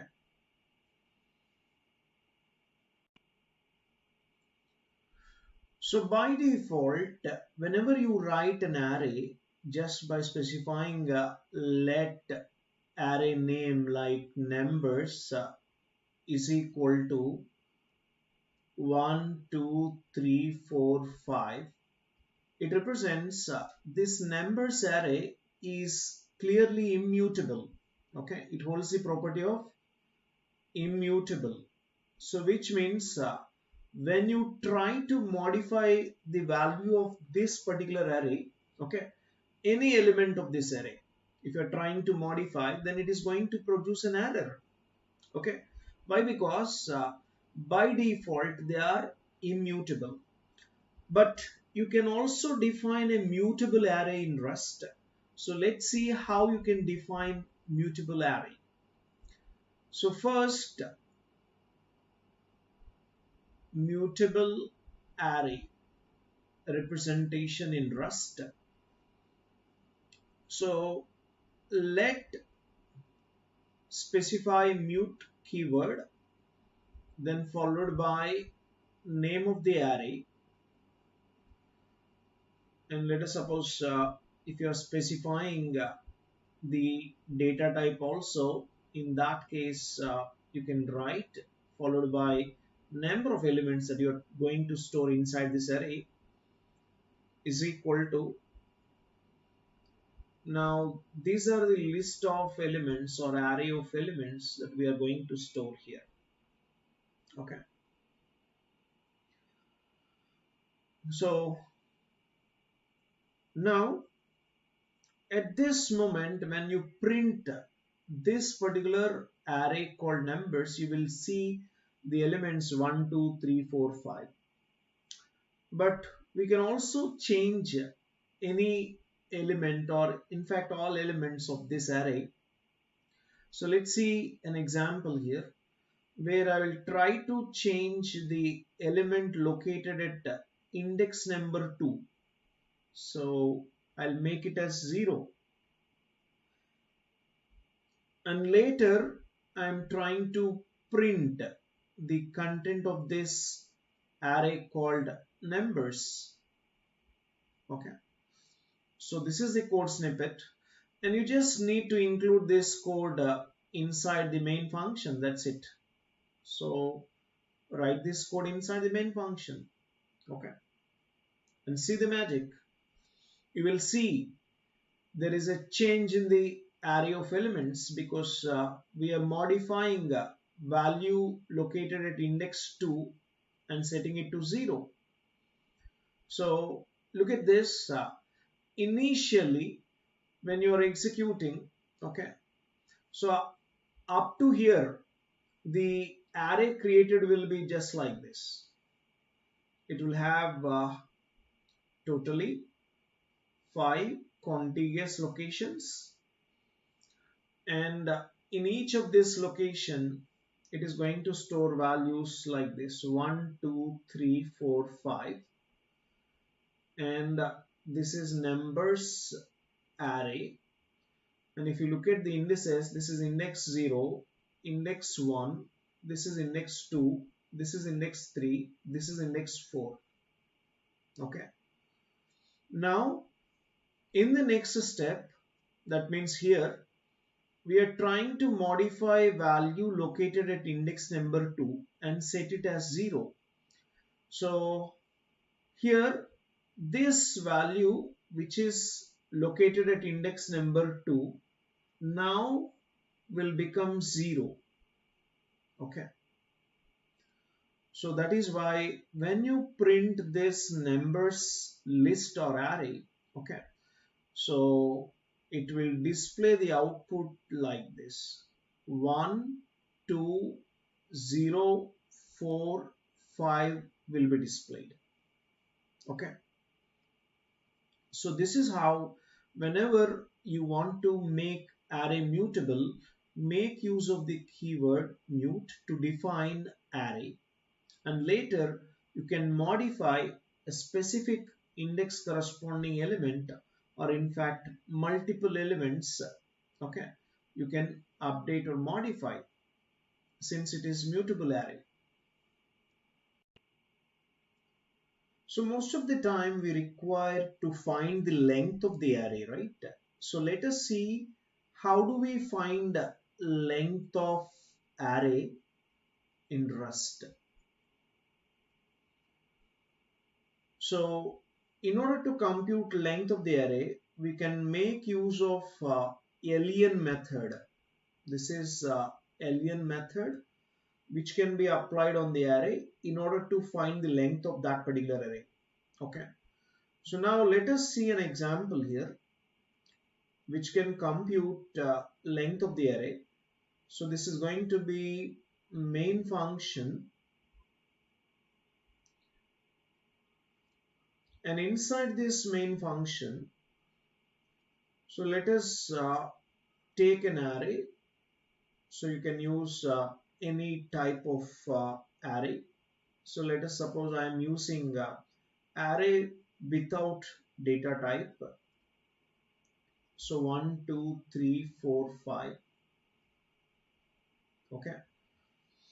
Now, if you want to display this array corresponding length, you can make use of println statement, which is a macro to just display the length of the array.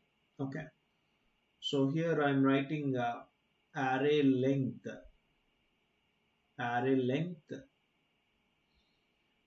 and you can display array corresponding length here. So this is array dot len. Okay. So this is how we can write here.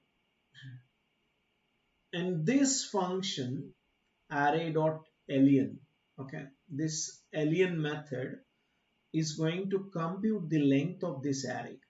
So how many elements are there? Totally 5 elements are there. So it will return length of the array as 5. So overall, you can observe the output will be displaying array length colon 5. Okay. So this is how it will display. Now let's see how you can loop through the array of elements.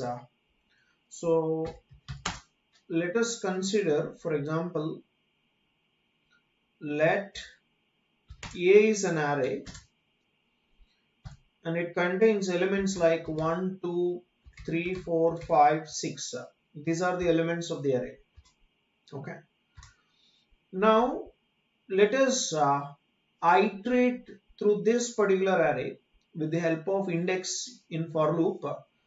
So let's see, for index in, so the index must be starting from 0 index, okay, up to less than 6. So I can write it as 0 to 6. Okay. Now we can display the corresponding elements which are stored in this array. So you can write println. So first I would like to display the index associated with each of the values stored inside the array. Okay. So I'll write index contains value. So I'll display value over here. Now you can see directly accessing index. After that we need to access the value, right? So we just need to specify a of index. Okay. Now when you run this code, you will see the result here. Okay, that is just semicolon. And the result is clearly index 0 contains value 1, index 1 contains value 2, index 2 contains value 3, index 3 contains value 4, like this. All the elements are clearly displayed, isn't it? Now, for example, if you are writing this here or replacing with n value, which is representing the length of the array, that can also be computed here. Let n is equal to a dot len. So this will find the length of the array. So instead of writing 6 here, I can write n now. So I'll run again and the output is same. You can observe. So this is how you can actually compute length of the array in a variable and iterate over. Okay. So not only these elements, in fact, you can also iterate over, okay, some strings that are stored inside this array. Okay, so I'll show you another example here. For example, consider let, okay, days is equal to, so I'm writing different days here, Monday, okay, next one is Tuesday, after that okay, totally I'm writing 4 days. Okay, now we want to iterate through this particular array and display the elements. So for this we can write for, okay, again if you want to compute the length of this array, that can be done here. Let n is equal to days dot len. So this will compute length of the array. Now for index in, okay, 0 to n, we can iterate and start displaying here index and corresponding value. Okay,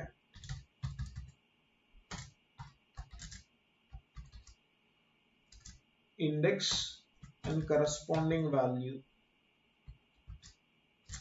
Okay,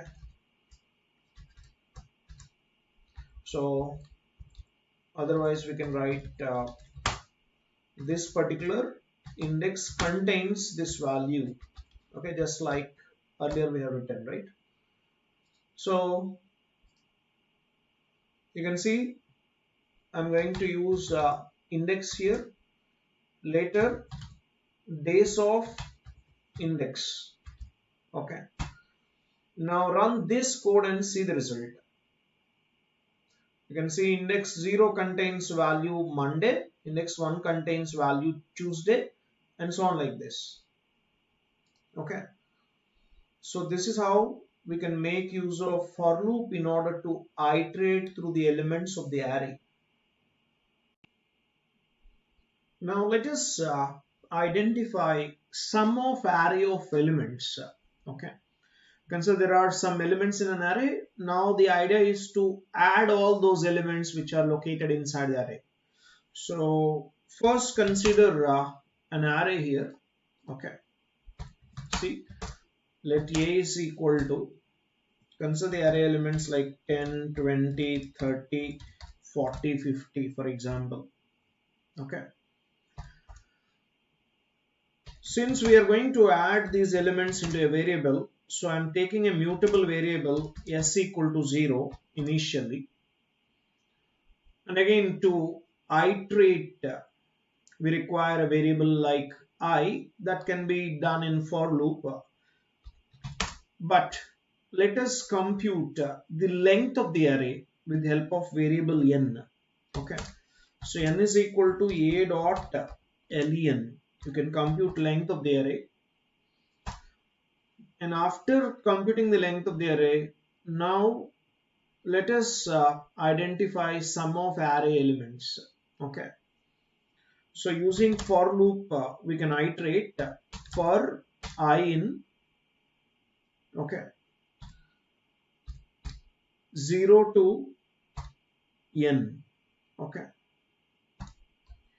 in each iteration we have to add this array element, okay, that is a of I to some s. So this can be done by writing s plus equal to a of I. And now in, okay, since this is for loop, automatically it will get incremented. Okay, once the sum is computed, the idea is to display that particular sum. So println sum of elements is, so I'm going to display the result, sum of elements results. Okay, yes. Now let's run this code and see the result. And you can see sum of elements is 150 because in the very first iteration it will add a of 0. Okay, you can see it is carried out in multiple iterations. Okay, so you can see when I is equal to 0, in that case s is equal to s plus a of 0. Okay, and similarly when I is equal to 1, then what happens? S is equal to s plus a of 1. Okay, and so on like this, isn't it? So this is the logic here. Okay, and finally when I is equal to 4, okay, when value of I is 4, then s is equal to s plus a of 4 will be done. Okay, so you can see here I is equal to 4, this will add a of 4 content. Okay, so like this each and every element inside the array is getting added to variable s. Okay, so finally once all these elements are added to variable s, then we are displaying sum of elements result, and you can see the result is 150 because 10 plus 20 plus 30 plus 40 plus 50 will be 150. Okay, in this video we'll compute maximum element in an array of elements. So for this, first let me write an array here. So A is equal to array of elements. You can see some random elements I'm going to write here.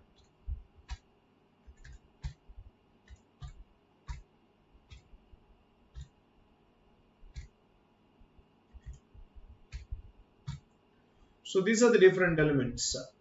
Okay. Now we want to find the maximum element among these elements, right? So let us take a mutable variable which is max, because every time I want to store the maximum value. Okay, so whenever I get a better value, I want to store that value again. Okay, better value in the sense a value that is greater than the current value. Immediately I want to hold that greater value. Okay, that's why I have taken max variable as mutable. Now consider finding the length of the array. This can be done by writing a dot len. Okay, now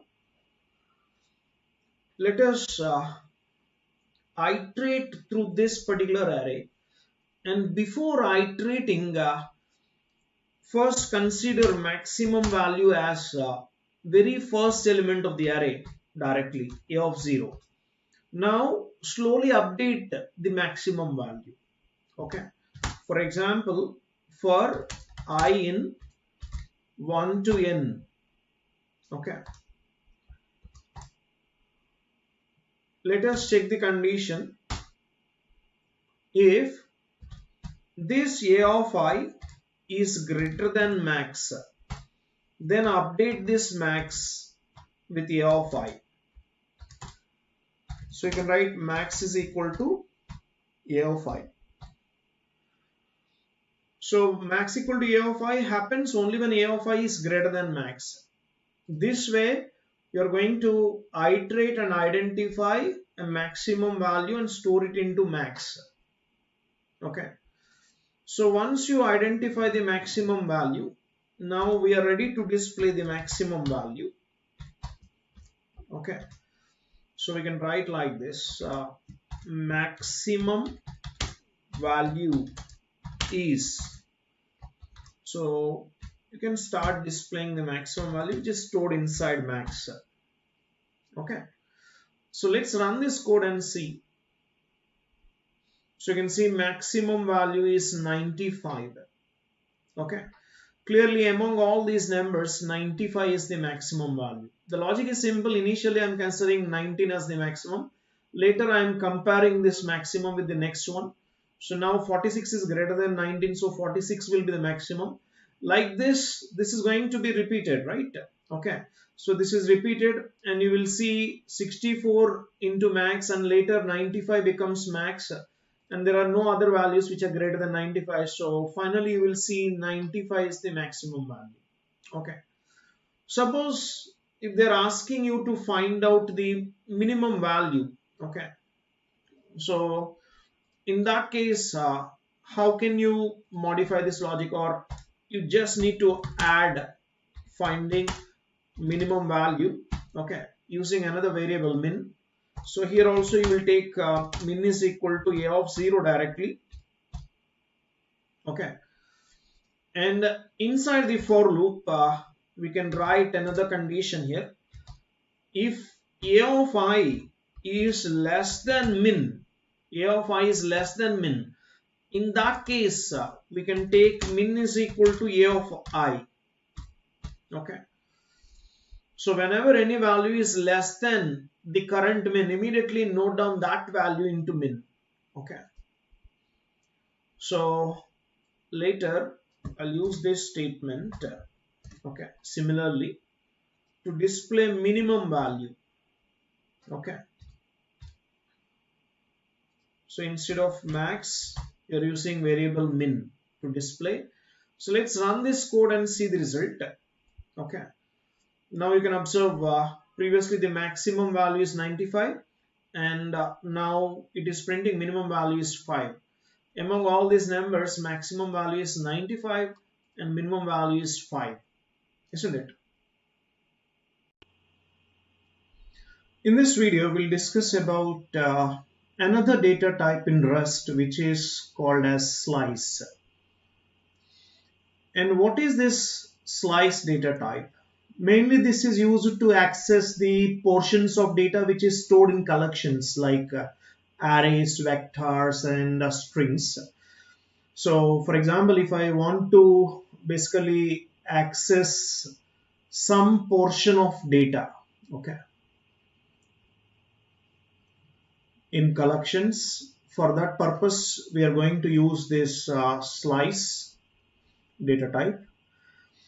Now, to understand this, let me consider an example here with respect to arrays. So first I'll take a sample array here. Numbers is the sample array, and inside this array the elements are 1, 2, 3, 4, 5. Okay. Now, for example, if I want to extract second and third elements of this particular array, then we can slice the same array like this. I can write let slice is equal to ampersand, numbers is the name of the array, right? 1 up to 3. Okay, so this is the format that we have to follow here. First of all, ampersand numbers is representing reference to the array name called numbers. Okay, and this 1, 2, 3 is again representing here start index and end index. Okay, where the start index is inclusive whereas end index is exclusive. Okay, so let's see how this slice will happen. So step by step I'll show you here. First, when I mean numbers, so the same numbers array will be like this. It will contain total of 5 contiguous locations to store these 5 elements. So the elements are 1, 2, 3, 4, 5. And if you look at their indices, this is index 0, this is index 1, this is index number 2, and this is index 3, and then this is index 4. Okay. Now, when I want to slice one particular portion like 1, 2, 3, so there is here it will include 1, 2. It means you are trying to get a slice of this portion. Yes or no? So only elements that are located at this indices you're trying to extract. Okay. So that is why when I try to print here the numbers array, okay. So in that case, I'll get result as 1, 2, 3, 4, 5. Okay. So the result produced by this will be as part of the output. It should be 1 comma 2 comma 3 comma 4 comma 5. Now if suppose I want to print only this slice, okay, so println of slice, then the corresponding result of this slice should be only, you can see elements located at index 1 and index 2 will be obtained. Okay, so this should be 2 comma 3. Okay, this should be 2 comma 3. So this is how a slice can be obtained from the existing collection like array. And always remember, a slice is not actual data like integers or floats, but it is always a reference or pointer to a data block. Okay, you can see this is always a pointer or reference to the data block, and that is why we have to indicate this symbol, ampersand symbol, before the array name or variable name. Okay. Now let us consider how to perform slice operation by omitting the indexes. Okay, so I'll show you here omit indexes to perform slicing. Okay,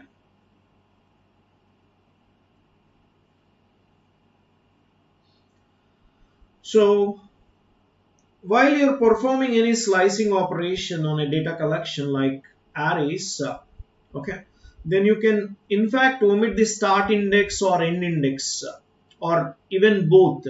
Okay, so you can see here, for example, the general syntax will be you have to specify variable name or array name, okay, followed by you have to write this start index and end index, right? Okay, and this is not always the case. For example, you can skip start index, or you can skip end index, or you can skip both. Okay, so let me show you an example where I'll omit the start index. Okay, so here omitting start index example, let's see here. So first I'll consider the main function. Okay, so let me write the implementation. So inside this main function, I'm considering numbers array, and again this array declaration and initialization is happening without specifying the data type. So the elements are 1, 2, 3, 4, 5 in this particular array. Now let us omit the starting index and write the slice. Let slice equal to ampersand numbers of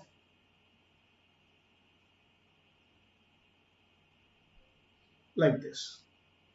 Okay, so clearly I'm not writing any start index here. Let us suppose in this case, if you are trying to basically display both numbers as well as slice. Okay, so let's see here, I'm displaying numbers array here, and in the next step I'm displaying slice. Okay, and let's understand how this is going to produce the output here. So first of all, step by step, when you are initializing like this, it will create an array, isn't it? It will create an array and it will store the elements of the array. Like 1 will be stored here, 2 will be stored here, 3, 4 will be here, and 5 will be stored here. Okay. And this is clearly array, and the name of the array is numbers. And if you look at this corresponding indices, this is index 0, index 1, index 2, index 3, and then index 4. Okay. Now, from these numbers, okay, to access this with the help of ampersand, okay, and here we are not specifying any start index, but we are specifying the end index. So if you are not writing any start index, then it will automatically start from index 0. Okay, it will start from index 0 and it will take up to less than the ending index, because the ending index is clearly exclusive, right? Okay, so which part is considered is starting from index 0? It will take up to less than index 3. So this is going to consider from here to here. This portion is considered. Okay. Now let's see when this is considering that particular portion. Okay. And this slice part will be clearly, you can see here, slice part will contain only this one. 1, 2, 3. Okay. Now when I display numbers, okay, then what will be the output? So let me write the corresponding output for this program. Okay, so when you're displaying numbers, this is going to display array 1, 2, 3, 4, 5 will be displayed, and later when you're displaying slice, it will display elements 1, 2, 3. Okay, this is how it will display, isn't it? Now, in fact, we can also omit the end index of this slice. So let us consider that example. Okay. So next one will be omitting end index while performing slicing. Okay. So let us consider the main function and start taking an example quickly. Okay. So I'll consider function main, and inside this main function, first I'm taking numbers, which is a array or list, and the elements of this array are 1, 2, 3, 4, 5. Okay. Now I'm taking a slice by omitting the ending index. This time the slice will be considered by omitting the ending index. Okay, you can see here, for example, I'm writing like this: 2 dot dot, and then I'm not writing the ending index over here. Okay, and later I'm printing both these numbers array and also the slice part. So these are the two statements respective to that. Okay. Now let us see how this is going to work. So as usual, when you're taking numbers array without specifying the data type, okay, so it will automatically compute. There are 5 elements inside this array, so it will start allocating memory for the same. So here in this numbers array, so it will store the elements like this: 1, 2, 3, 4, and then 5. And these are the indices like index 0, index 1, index 2, index 3, and then index 4. Okay. Now when you are performing slice operation by specifying only the start index but not end index, so when you are not specifying the end index, it automatically consider till the end. Okay, so it will consider till the last index. Got it? So when it considers till last index, okay, starting from index 2. So here is index 2. Now you are slicing from here to here. So which means the corresponding slice will look like this. It will have three elements. Okay, those are 3, 4, 5. Okay, now when you start printing the output of this particular program, okay, so these numbers will be displayed, and numbers are clearly an array containing 1, 2, 3, 4, 5, and later this slice will be displayed in the next line, where you will see the slice part contain 3, 4, 5. Okay, so this is how, in fact, you can omit the end index. Clear? Now there is another way of writing this slice by omitting both start and end index. Okay, so let's see here, omitting both start and end index. Okay, so we will consider an example for this similarly. Okay, so inside the main function, I'm going to consider the same array, which is numbers array,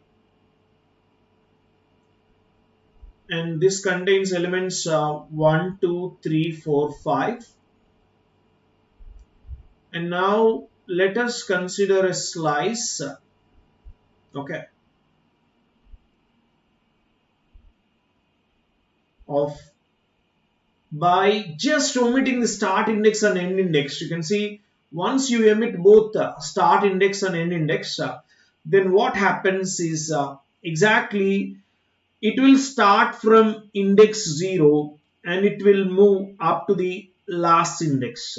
Okay, it means this type of slice is similar to writing. Okay, in this case, this is similar to writing like this, 0 up to 5. Okay, both are same in this case.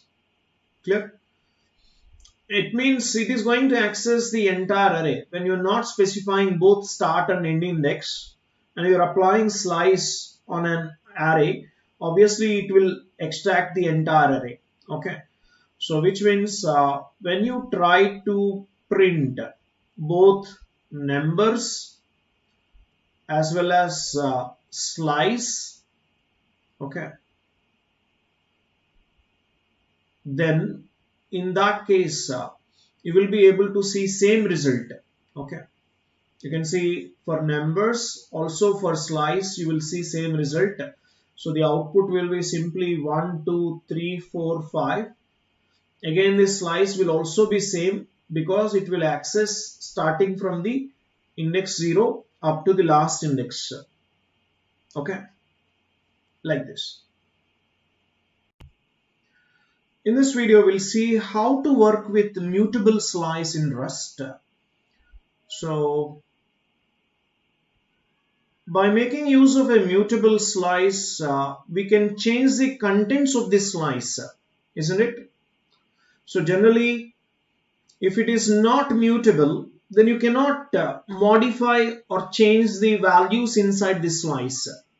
So once you mark this slice as mutable, then we can perform changes on this slice. Okay.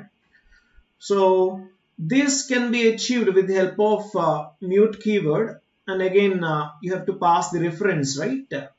So you have to represent like this. Now let me give you an example quickly for this. So let us suppose you have created an array of numbers and there are totally 5 numbers, 1, 2, 3, 4, 5. Now let us create a slice, and this slice is a mutable slice. Okay, and this is created on numbers array. And for example, you are trying to access first, okay, starting from index 1 up to less than index 4. Okay, so let us see what portion it is going to access here. When I write like this, the contents of the array will look like this: 1, 2, 3, 4, 5.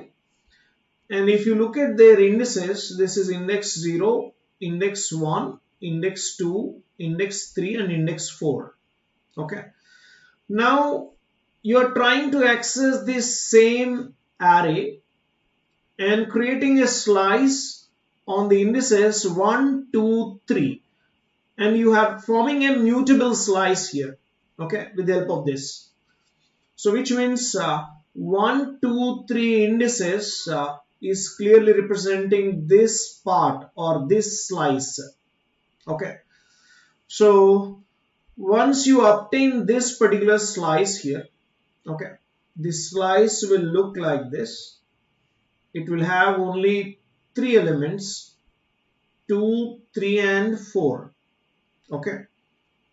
Now, for example, if I want to modify some part of this slice, okay, if I want to modify some part of this slice, for example, 0, 1, 2, this is the representation of this slice, right? So, for example, if I want to consider modification on this slice like this, if I'm writing a slice of 1 is equal to 100. Okay, so in that case, what happens? You can see right now this is the slice. After writing this particular line, the contents of this slice will be modified, and you will see the contents of this slice like this. It will have 2, and then element 100, and then 4.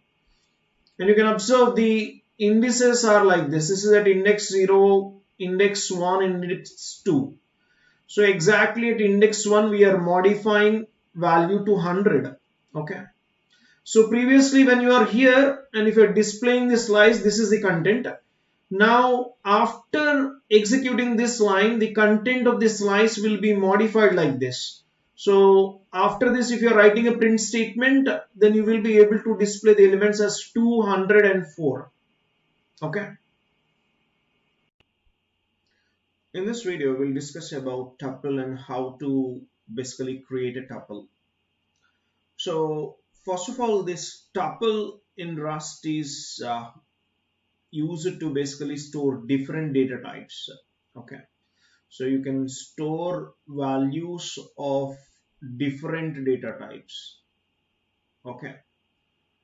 So let me show you an example here. For example, I can write a sample tuple like this. Let tuple equal to hello 3 1.75. Okay, and followed by semicolon. Now in this example you can observe clearly hello is of string data type, 3 is an integer, 1.75 is floating point type, and we are using these small brackets to place all this content inside it in order to create a tuple.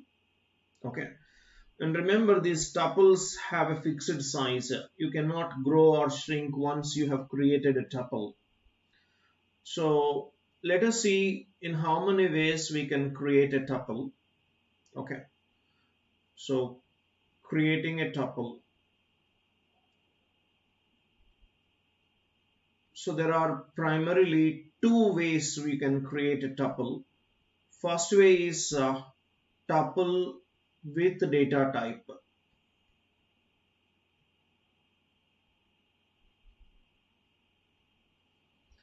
and the second one is tuple without data type.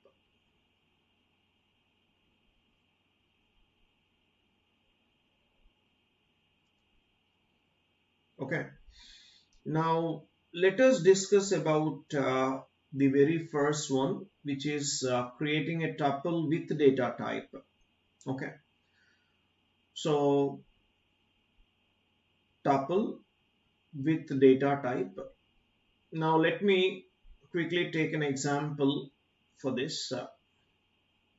So first, to create a tuple by specifying the data type, you have to specify data type of each and every item that you're writing inside the tuple. So let us consider student corresponding tuple. Okay, where I want to represent name of the student, which is a string, and later I'll represent the roll number of the student, and I'll use unsigned integer 8-bit representation for this, and later consider the marks obtained by the student. Okay, so you can actually represent that with the help of floating point value. Okay, so consider name of the student as John, and the roll number of the student is 11, and the grade obtained by the student, that is basically average marks or percentage obtained by the student, as 96.35. Okay, so just like this you can give, and you can see here a string is representing this one, and U8, which is unsigned integer representation for this roll number, F32, that is floating point type to represent this marks. Okay, so now when you display this tuple, okay, it will be represented and displayed exactly the way you have defined here. For example, if I just add println macro to this, okay, you can access your tuple, which is name of the tuple is student. Okay, so in the output, if I write like this, in the output you will see a result as the tuple. Okay, same tuple which you have defined,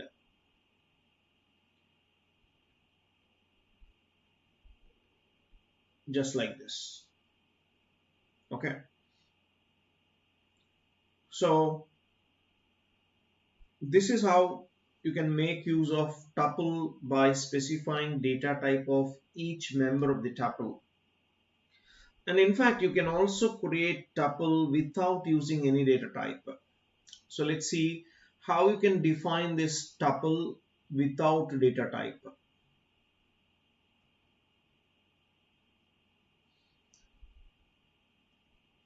So if you consider the previous example, I'll use this example to illustrate how I can define a tuple without data type. Okay, so very simple, everything is same except you're not specifying the data type. So see here, let student equal to the members, okay, like this. So we have considered 11 roll number and 96.35 as the percentage. Okay, so if you look at this clearly, student is representing the variable name of the tuple, and these are all elements of the tuple. Now, if you want to display this tuple, you just need to specify like this: print ln of student. Okay, that's it. Obviously, it will display the student tuple content. Okay, so in the output, you will see like this.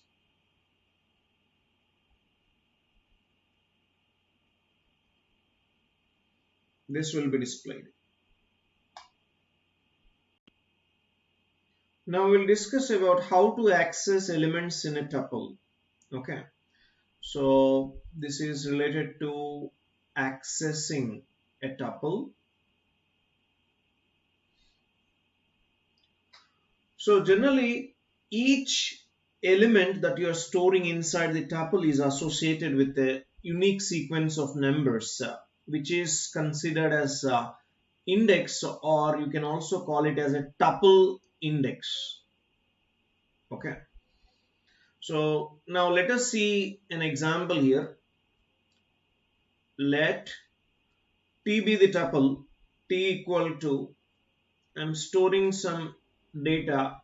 Let us suppose hello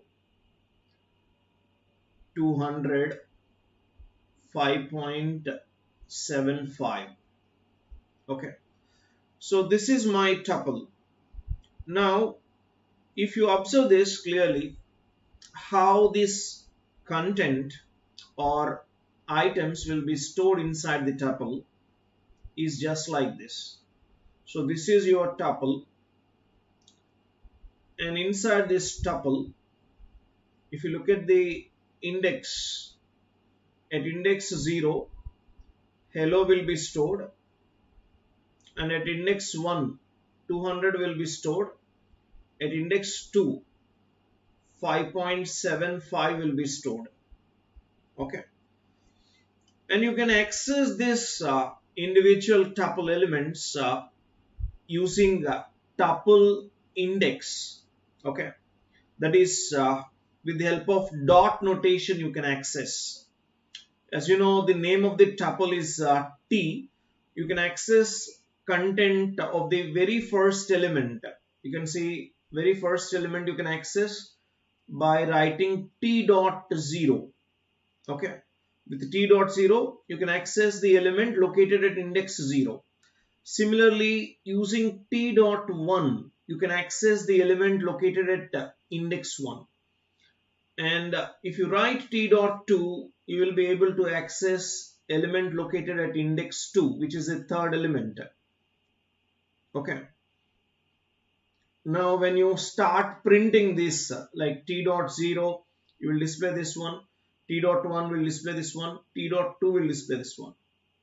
Okay, so which means I'll simply use this to basically display this content here.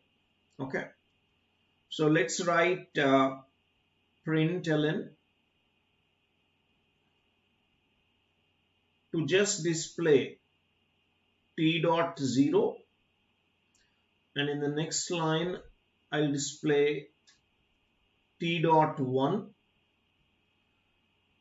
and in the last line this should be t dot 2.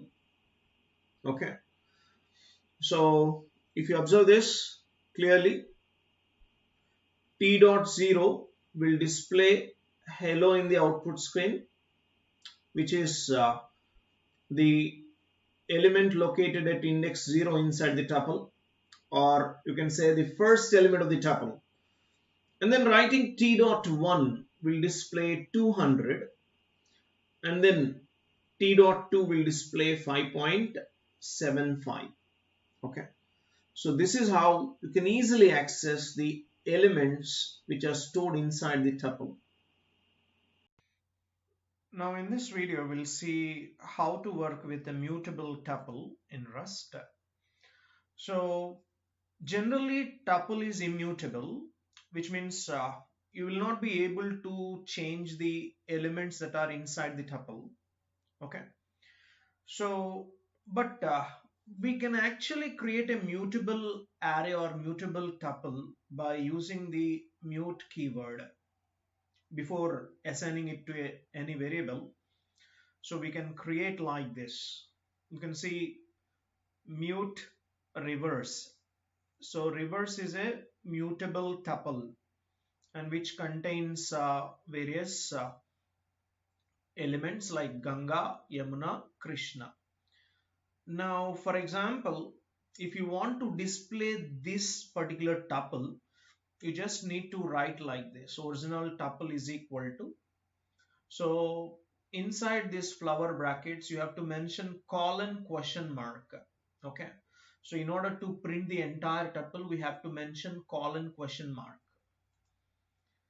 And for example, if you want to replace one particular element with another element, in this example, I want to replace the second element that is stored inside the mutable tuple. So I want to replace Yamuna with Kaveri. So in this case, what we can do here is clearly, you just need to access the corresponding index.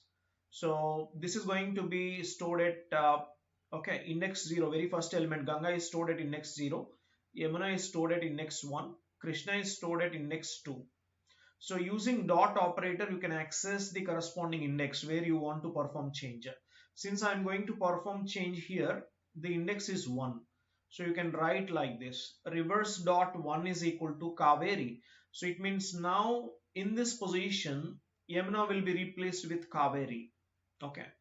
And if you display the output like updated tuple equal to, okay, so this particular reverse, this time you will get result as Ganga, Kaveri, Krishna.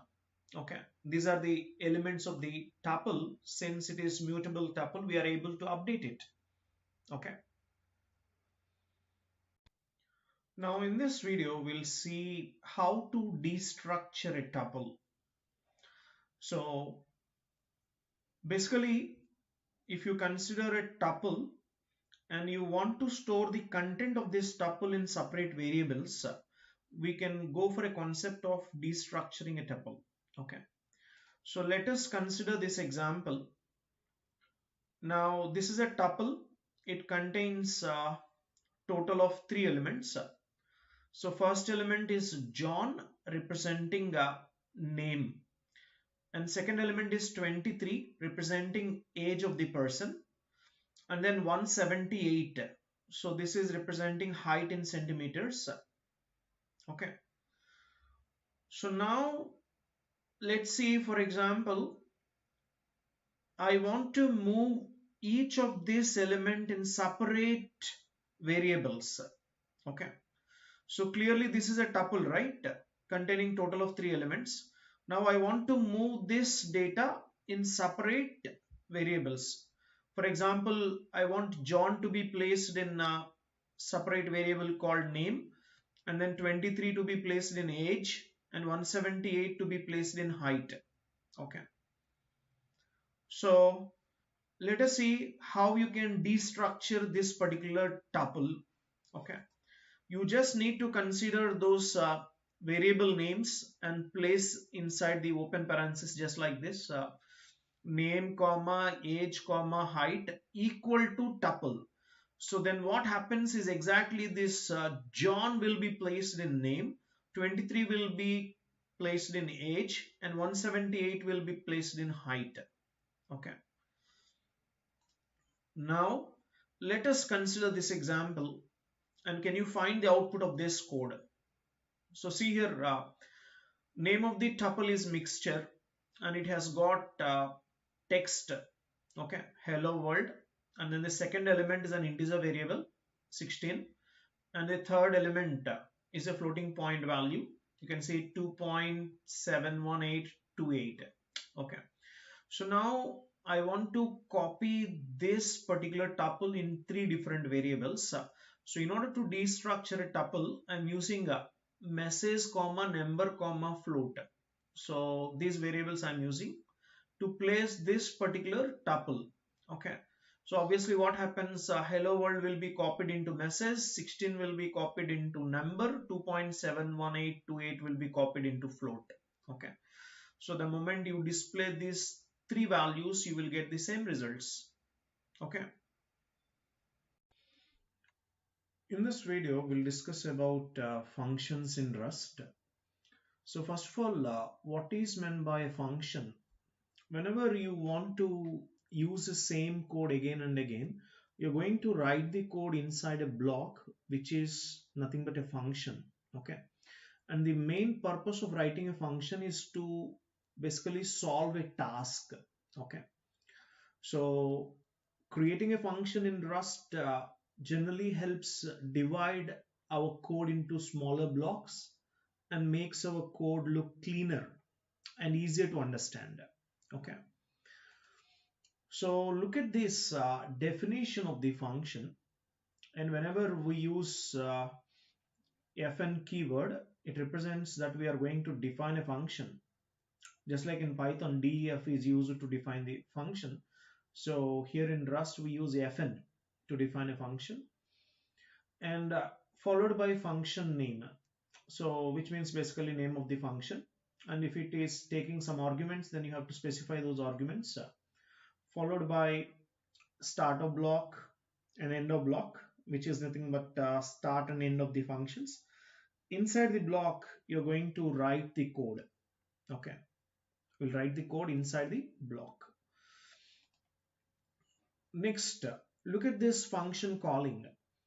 So inside the main function, we are calling display function here, and the display function has got a println macro to display the statement.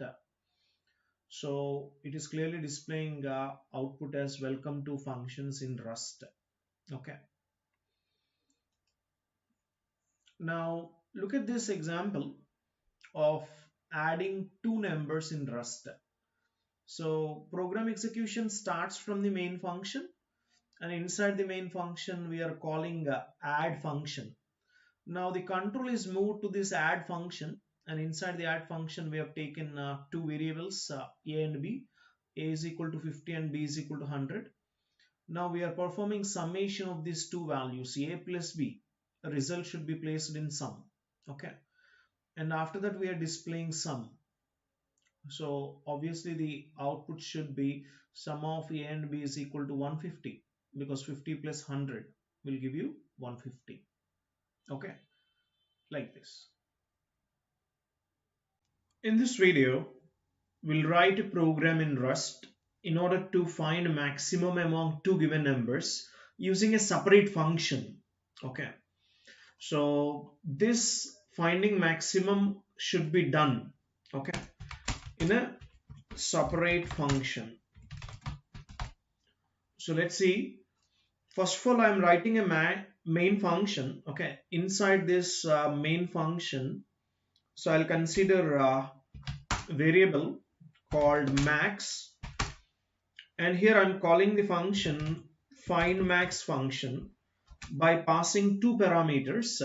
Okay, so let us suppose the first parameter is 10 and the second parameter is 20. Okay, this is the function call, and after calling the function and implementing this function, we should be able to get the maximum value among these two given numbers, 10 and 20. So after this, let us display the result, which is a maximum value. So you can see maximum value is, so max is a variable, right? And we are going to display this maximum value. Okay. Now let us start implementing the function called find max function. Okay. So if you look at this find max function, what are the two parameters? Both these parameters are integers, and the result is also an integer. Okay. So I'll write name of the function as find max function, and for this find max function, take couple of variables. For example, a is one variable, and you can define the data type of this variable. For example, I32. Okay, and b is another variable. Okay, all these variables are integer variables. A and b are integer variables which occupies 32 bits. Now in turn it is returning an integer variable, so that's why the data type should be i32 again. Okay, now you can start implementing this particular function. So inside this function I'll take a sample variable.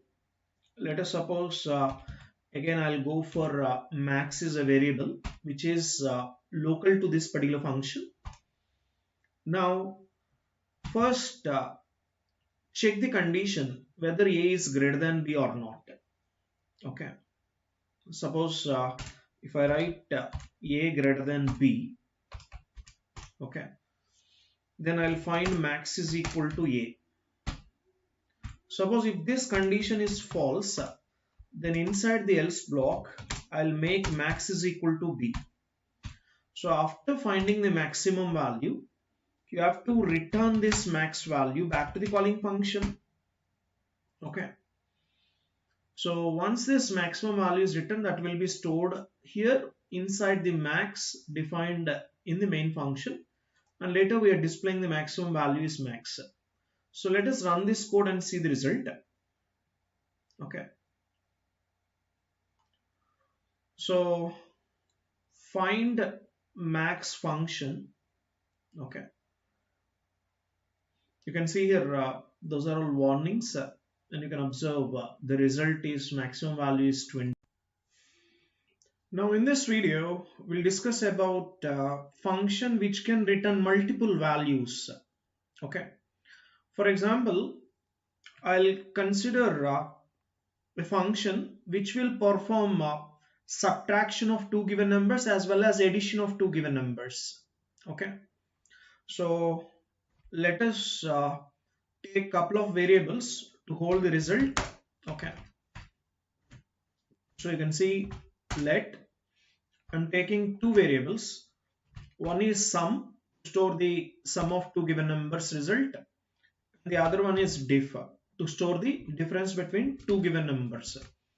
So I'm going to call the function called add sub, which will perform addition as well as subtraction operation. So 4 comma 1. Okay, now once we get sum result and also difference result, we have to display that particular result. So let's see here println. Okay, sum is equal to, and then difference is equal to. So where we are displaying sum as well as difference result. Okay, so now the idea is to implement a function which can perform addition as well as subtraction and get the result from both. Okay, so all we need to implement is this particular function, right? Okay, so I'm going to consider a function called as add sub function. Since we are passing integers, I'll take a couple of integer variables. Okay, so each of i32 I'm considering here. So b is also of data type i32. Since this function is different from other functions, as we are trying to return multiple values in this function, so the first value is also integer and the second value is also integer. Okay, so let us return these values. Okay, addition value and subtraction value. So all you need to return is a plus b value, and the other one is a minus b value. Okay, now let's run this code and see the result. So you can see the result, sum is equal to 5 and difference is equal to 3, because we are passing 4 comma 1, right? It means a value will become 4 and b value will become 1, and you are returning a plus b. 4 plus 1, which is 5, will be returned, and that gets stored in sum. And the other one you are returning is a minus b. 4 minus 1 value becomes 3, and 3 will be stored in diff. Okay. And after that you are going to display sum value and difference value, which is sum equal to 5 and difference is equal to 3. So this is how you can in fact return multiple values from the same function. Now in this video, we'll write a function to check if a given number is even or odd. Okay. So I'm going to implement a separate function called is underscore even function, which will take an integer value as parameter, and it will return a Boolean expression that is either true or false, saying whether the given number is even or odd. Okay. So first I'll take a variable here. So let us consider a number. So num is equal to 7, for example. And now I'll call this function. I'm going to implement a function called is underscore even function, and number is passed as parameter to this function. Suppose after implementing this function, if this function is returning true, then we have to display even number, right? Okay. So let us use this println macro to display the number is even.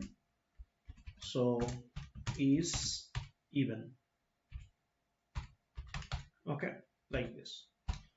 Now suppose if this condition is false, it means the Boolean value returned by this function is false. In that case, we have to implement an else block.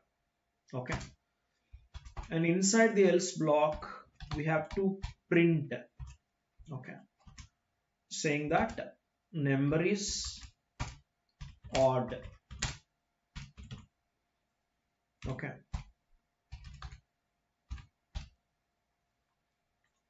Just like this. Now we need to implement this function is even function. Okay. So let's implement this function is underscore even function, and here I'm taking a variable called number, which is an integer variable, so I32, and you can see this is going to return a Boolean value. So I'm going to make use of expression here simply. So whenever you are writing an expression, you don't need to write a return statement in Rust. So also you don't need to write a semicolon. Okay. All I need to write is just number %2 double equal to 0. Okay. If this condition is true, then it will return true. If this condition is false, then it will return false. Okay.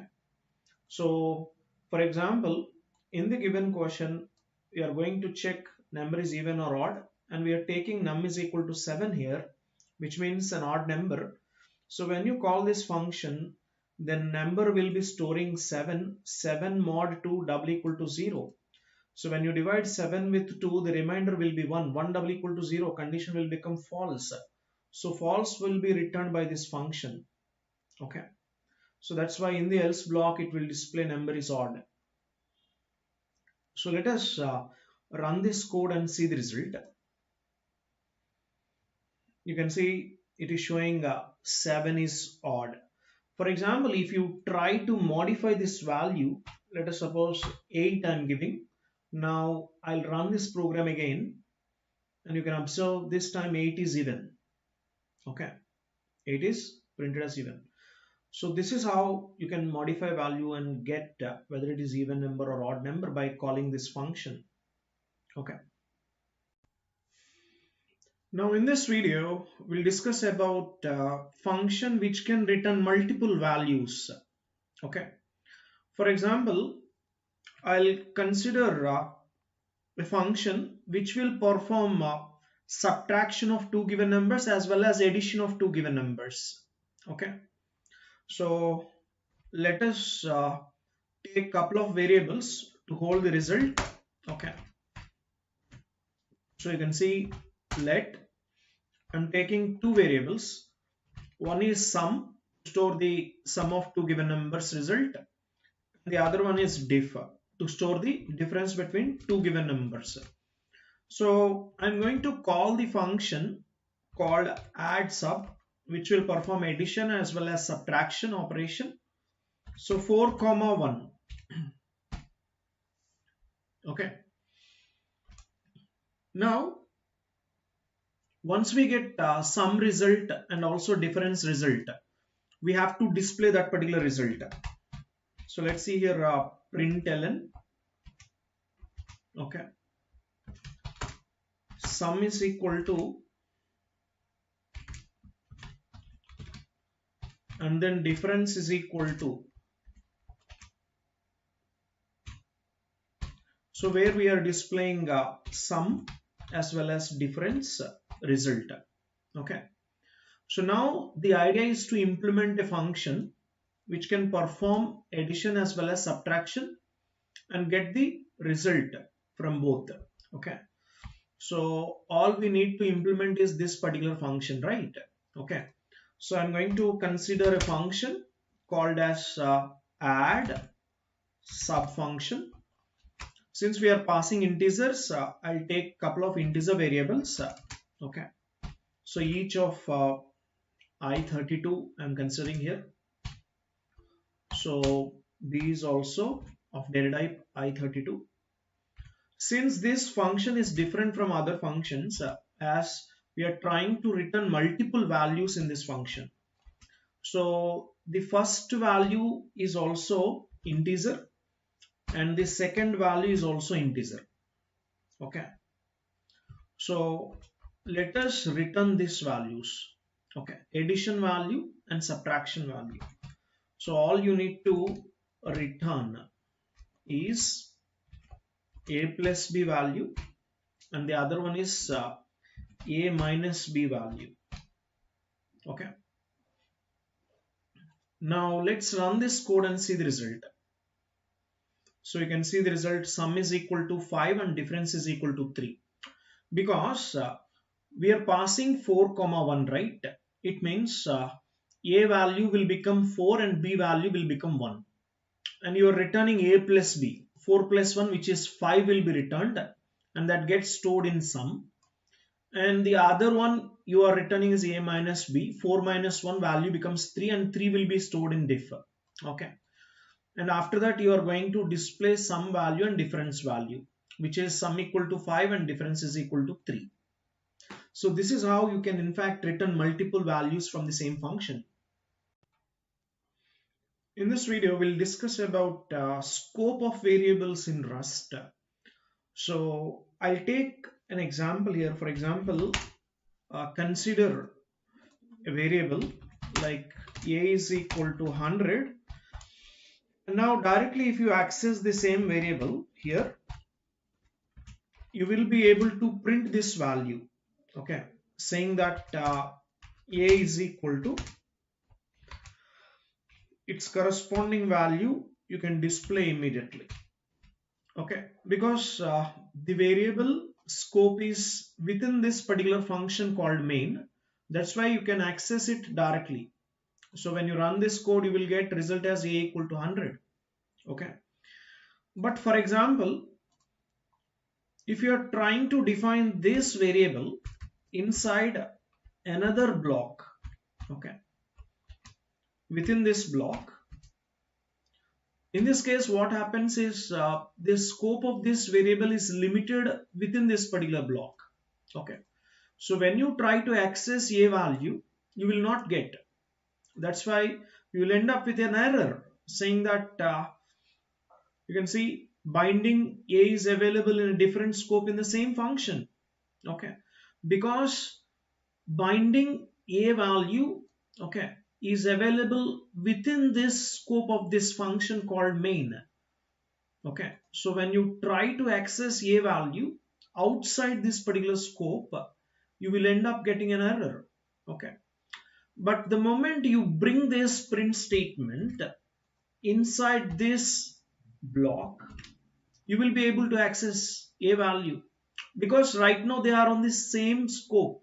Okay, so because within the same block they're able to access. Okay, so for example, let us take a completely different example. Now I'll consider a variable a here. A is equal to 100, and now I'll take a different scope, which is another block within the main function itself. Here I'll define b is equal to 200. Okay, now when you try to print this value of b, okay, so that is saying that b is equal to, then you will be able to get b value, because access of b value is possible within this particular block. Okay, because b is also defined within this block. Okay, and even if you try to access a value, okay, let us suppose if you are trying to access a value, then what happens? Before that, we will see up to here what is the result. Okay, you'll be able to get the result saying that b equal to 200 here. Okay, within this particular block b is accessible. Now I'll try to access a value here. So let's see, accessing a value. Okay, now when you run this code, then you can see the result b equal to 200 is accessible, and also a equal to 100 is accessible. Okay, but the problem arises when you try to access value of b outside this particular block. Okay, for example, if I place this statement here and run this code, you will get an error. Okay, because local variable with a similar name exists. Okay, so you end up with an error here. For example, if you're bringing displaying of the a value here and displaying b value inside this block only, in such case you won't have any error. Okay, so you'll be able to get the result b equal to 200 and a equal to 100, because value of b is accessible within this particular block. Okay, and you can also access a value within this block, but you cannot access this value outside this block. Okay, so that's why you can see within this block you can access variable defined inside it, and you cannot access outside the block, because this is considered, you can see main function itself containing start of block, end of block is considered as outer block, and this is an inner block. So variables which are defined inside the inner block can only be accessed within the inner block but not outside. Okay, but variables which are defined in the outer block can be accessible inside the inner block, also outside the inner block. Okay, like this. In this video, we'll discuss about closures. So closures are also known as anonymous functions or lambda functions. We declare these closures, or we write closures without mentioning any function name. So let us see an example over here. We have created a closure that prints the text defining closure. Here, print underscore text is the variable to store the closure, and this symbol is representing start of closure, and followed by println macro, which is nothing but the body of the closure. Okay, now look at this example. So inside the main function, first I have defined the closure, later I am calling the closure. So once a closure is defined, we need to call it, just like calling a function. To call a closure, we use this variable name. Okay, so in this example, print underscore text is the variable name, right? So we have to use this variable name and followed by parenthesis. So this is how you have to call the closure. Now consider this example. So this closure is going to add 1 a value of 1 to existing value of x. Okay. And in this example, you can observe add underscore 1 is the name of the variable to the closure. So I can say closure variable name. And then x colon I32, it is representing the type that we pass to the closure. And x plus 1 semicolon is the body of the closure, which will return x plus 1. Now, if you look at this example, we have defined a closure here and bind it to the add one variable. Okay. So we are then calling this closure with add one of 2. And obviously what happens, 2 plus 1 value of 3 will be returned, and that 3 will be stored inside result. Later we are printing the result as 3. Okay, just like this. In this video, we'll discuss about concept of structure. So first, what is meant by a structure? Whenever we want to group different data type items under a common name, we go for a concept of structure. So let us suppose if the structure is not defined, okay, if the structure concept is not at all existing, in such case, suppose we want to store a person's name, age and height. Now to perform this, we can create variables for each property or field. The problem with this approach is we have to maintain all these variables separately. So in order to store these fields for more than one person, then we will have to create different variables for each person. So look at this example: person name, person age, person height. These are the 3 different variables that we have created. Let us suppose I want to create similarly for another person. Now again you have to create another 3 variables.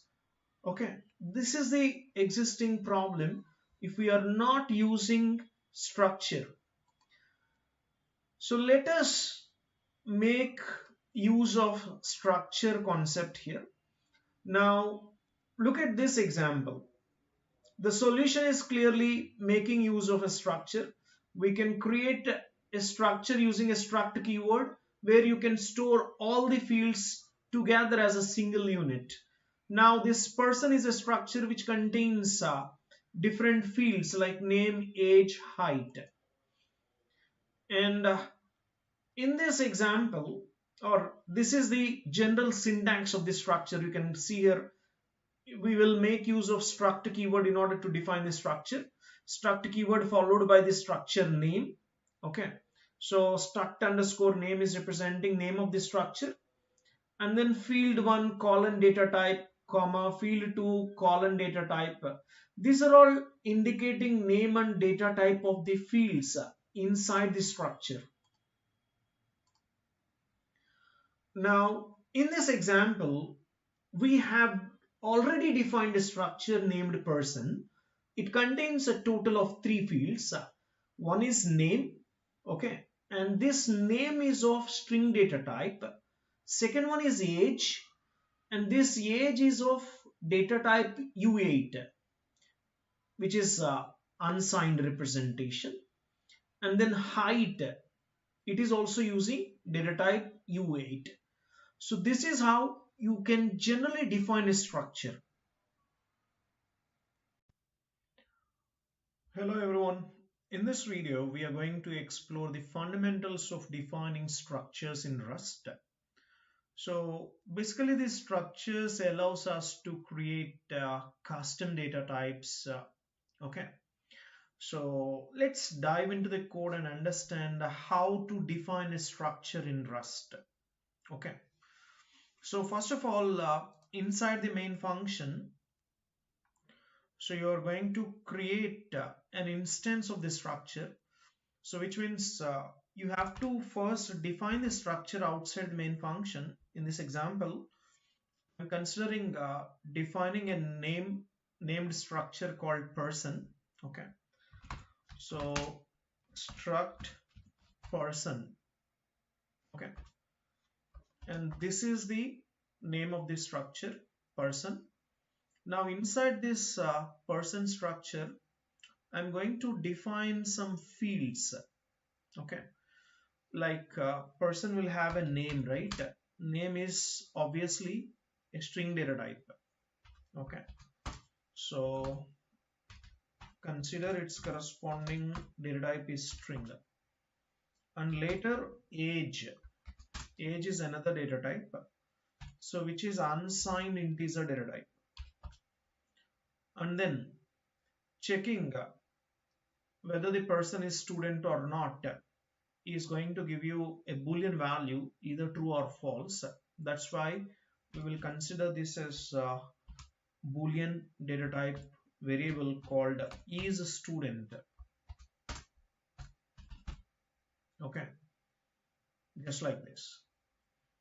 So this is how we can define different data members of this structure or different fields of this structure.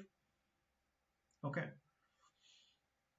now in fact you can also define more and more members. Okay, so inside the main function I'm going to consider here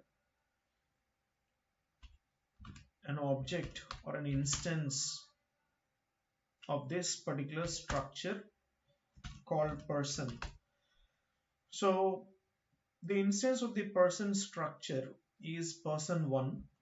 Okay, now I would like to initialize the fields which are defined inside the person structure. So starting with name, which is a string data type. Okay, and I'll define the name like this. Okay, so after the name we have to initialize the age. So let us suppose age is 25, and then is student variable, which is a boolean data type, and this is true, for example. Okay, now inside the main function you can access and print the fields of this particular structure using println macro by using dot operator here. Okay,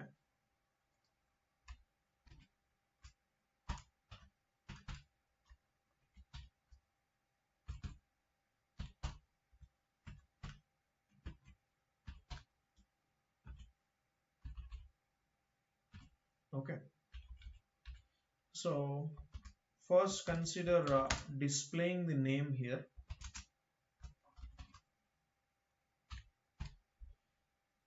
Since the instance is person1, so take the same instance dot name. Okay, now similarly you have to access the other fields also. So instead of name, the second one is age. So you are going to access by writing person1 dot age, and then followed by is student. Okay, so this you can extract with the help of corresponding field is student, is underscore student. Okay, now let's run this code and see the result.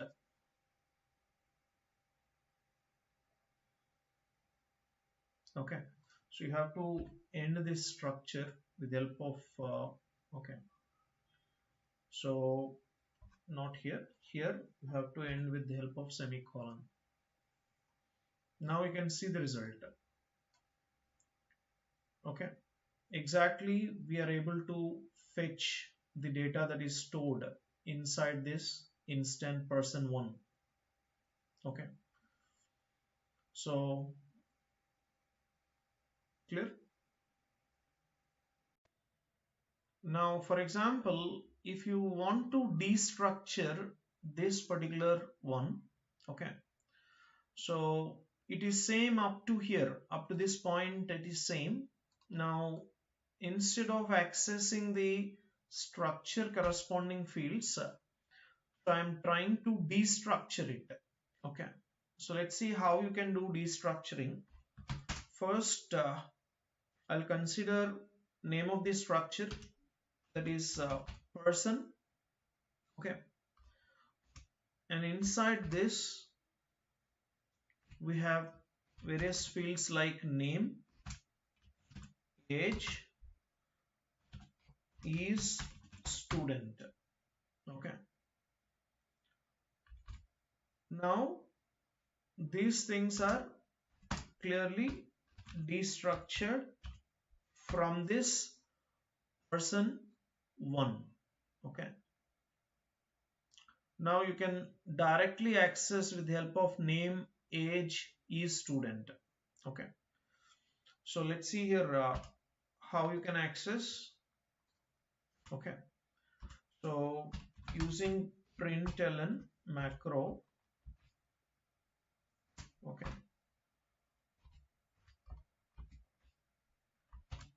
you can access name like this.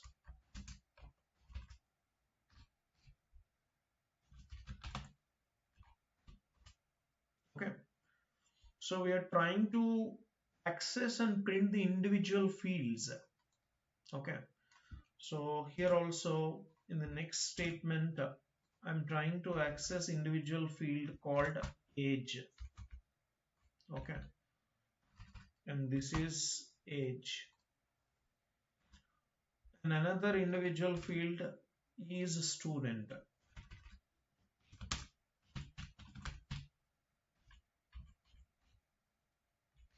So this is going to be is underscore student.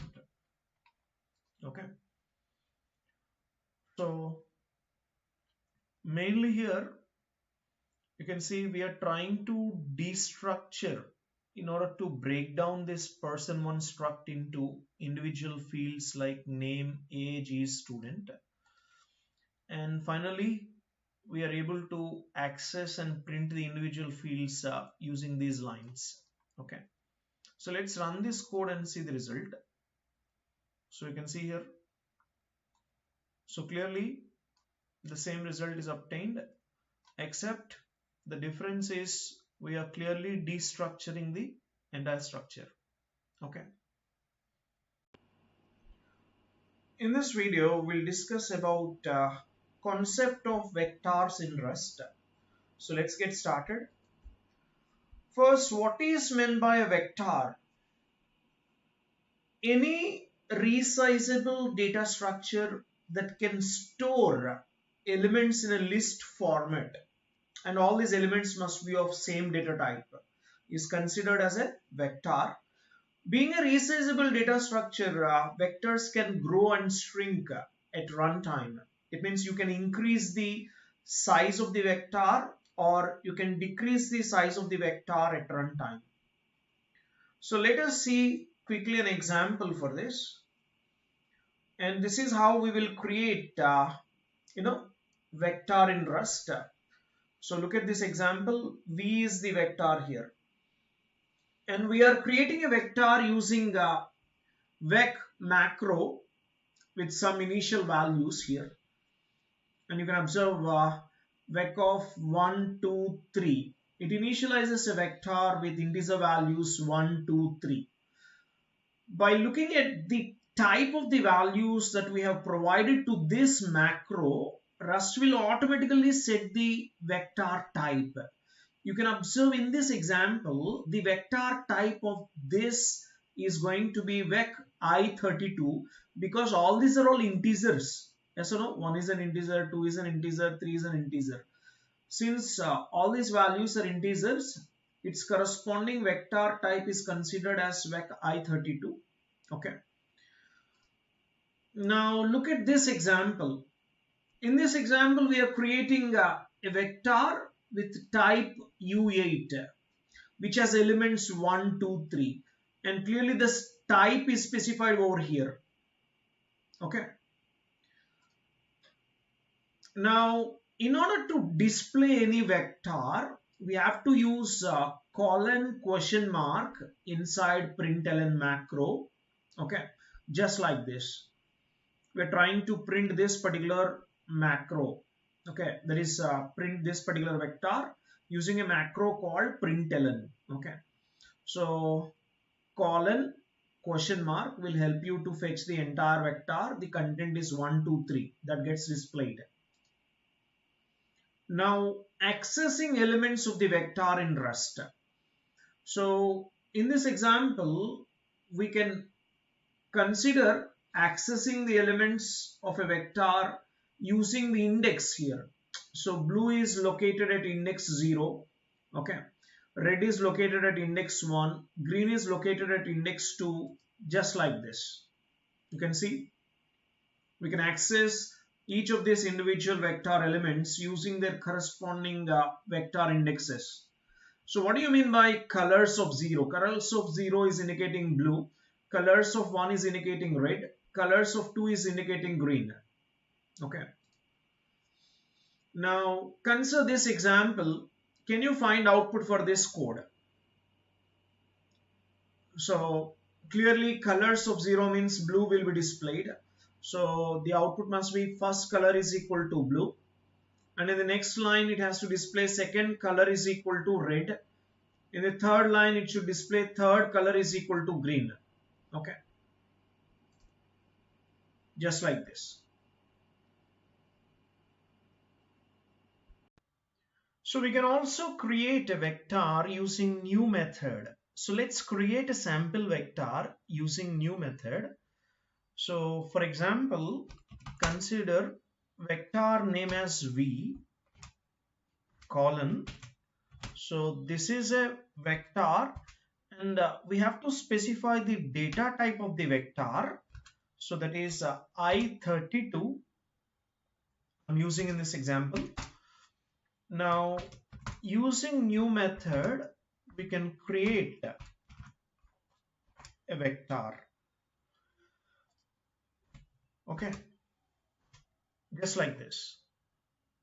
So clearly if you observe this, v is representing the name of the variable and here type of the vector we are specifying and the type of the vector is I32, so which is representing the data type of all elements that we are going to store in this particular vector, and later it is going to initialize a empty vector with the help of a new method.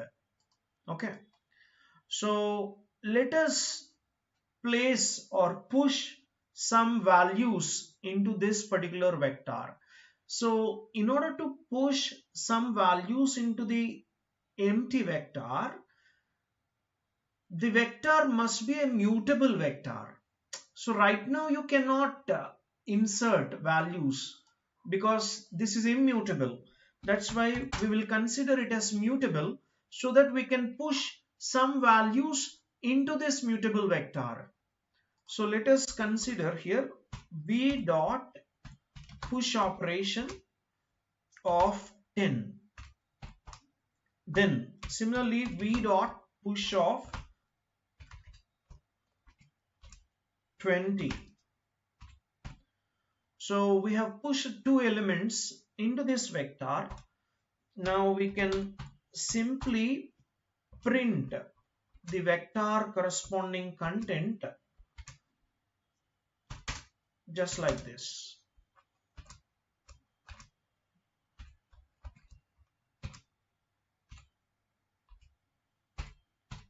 So once this statement is done, now we are ready to run this code to get the result. And you can see the vector containing these elements 10 and 20 as we have pushed exactly those elements into this empty vector. Right now the vector contains two elements 10 and 20. In this video, we'll see how to add values to an existing vector. Okay. Since we are trying to add or insert new values to the existing vector, you have to consider the vector as mutable vector. Okay, so let me consider here. So I'll take mute keyword to denote mutable vector. Let us suppose even representing list of even numbers as a vector starting from 2 up to 10. So here go, I'm defining 2, 4, 6, 8, 10. These are the elements of the vector. Okay. Now let us suppose if you want to display this particular vector, you can make use of println macro. Okay. To display this original vector content. Okay. Equal to. So in order to display, you have to use colon question mark to display the entire vector. It's just like how we used in the tuples in the same way. Now, if you run this particular code, you will see the original vector getting displayed. Okay, so that is original vector is clearly even being the original vector. So when you run this code, you will get original vector as 2, 4, 6, 8, 10. Okay, and this is just a warning saying that you have given vector as mutable. So basically you can see you don't need to write mutable for this particular code because we are not modifying the code. Okay, that is, we are not modifying the vector content. So now let us modify the vector corresponding content by adding values to the vector. Okay, so let us see how we can add values to the vector is even dot. So let us perform push operation. So here push a new element like 12 and also consider pushing another element like 14 and push one more element like 16. Okay, so after performing push operation into the vector, now these elements will be inserted at the end of the vector. Okay, so now if you want to display the updated vector, you can display this. So instead of using println, okay, original vector, I am going for updated vector. Okay, so let us run this code and see the result. Now you can see here clearly original vector contains elements like 2, 4, 6, 8, 10, and after that we have pushed elements 12, 14 and 16. Hence the updated vector will contain 2, 4, 6, 8, 10, 12, 14, 16, just like this. Now in this video, we'll see how to loop through the vector and access each and every element from the vector using for loop. So first I'll consider a sample vector here.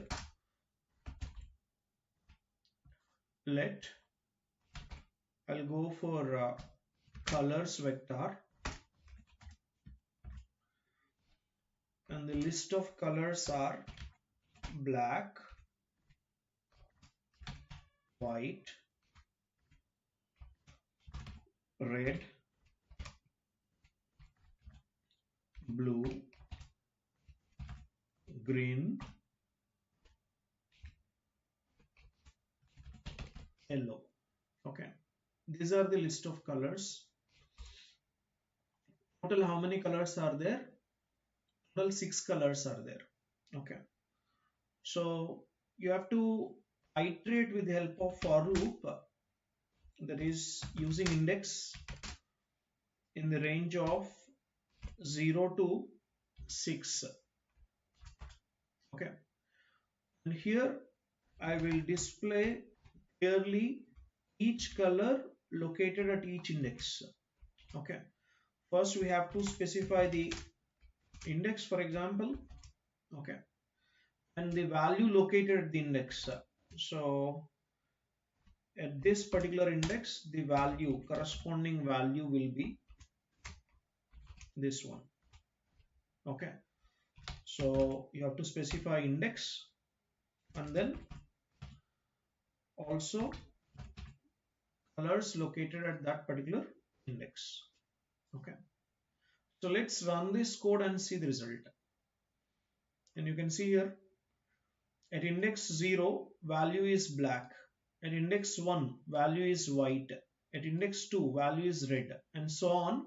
At index 5 value is yellow. Clear? Just like this.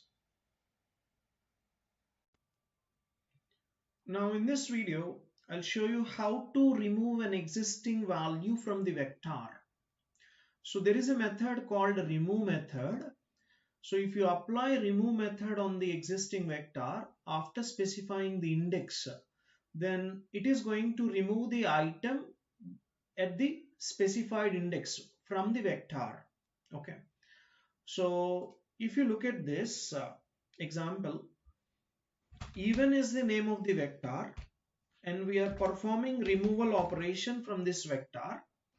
Let us suppose I'll go for removing the item located at index number 3. Okay, so what is the element located at index 3? You can see 2 is located at index 0, 4 is located at index 1, 6 is located at index 2, 8 is located at index 3. So element 8 will be removed from the vector. Let's run this code and see the result. You can observe here 2, 4, 6, 8, 10 is the original vector. After removing item located at index 3, which is nothing but element 8 is removed. So the remaining vector or updated vector is 2, 4, 6, 10. And similarly, you can also remove other elements. Okay, so let us suppose here I'm writing index 1. Okay, now run this code and see the result. You can see first element, that is located index 3, will be removed. Okay, so if you want, I'll write the same statement even after removing element at index 3. Now you can see here, so very first this is the original vector containing elements 2, 4, 6, 8, 10. After removing a element located in index 3, so that is 0, 1, 2, 3. Okay, element 8 will be removed, right? And then remaining vector will be 2, 4, 6, 10. Later you are removing the element located at index 1. So from this it is the element located at index 1, and obviously that element will be removed. So the remaining vector will be 2, 6, 10. Okay. In this video we'll see how to access the vector elements using get method. So initially I have considered colors as the vector, and it contains elements like black, yellow, green. Now we are trying to access these vector elements with the help of get method. So simply asking colors dot get of 0. So which means this get method is going to access the element located at index 0, and later similarly get method to access element located at 1 index. Okay, and so on like this. So let's run this code and see the result. And you can see the result here. So the output returns a value like sum of black, sum of yellow, sum of green. So clearly this is an option type. Okay, and we need to unwrap the value. So to get the exact value we have to unwrap. Okay, in this video we'll discuss about basics of strings in Rust. So first, what is meant by a string? Generally, a string is represented by Unicode characters sequence, so which we can consider as a UTF-8 representation. For example, welcome is a string in which each character is a valid Unicode character. Okay. Now, let us see how we can create a string in Rust. We can create a string with a default value using the string double colon from method. So basically we are trying to make use of from method in order to create a new string with the specified value here. That is, the default value called welcome is specified here. And generally any string is allocated in the heap memory, and this memory is clearly dynamic in size, which means it is resizable. Hence the size of the string is unknown at compile time. So you cannot know the size of the string at compilation time. So that is why we consider strings as dynamic or resizable, and the allocation used here is heap memory.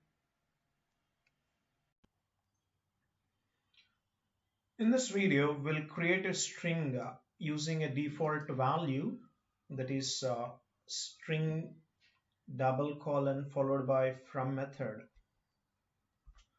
So let us create a sample string s equal to using a string from method.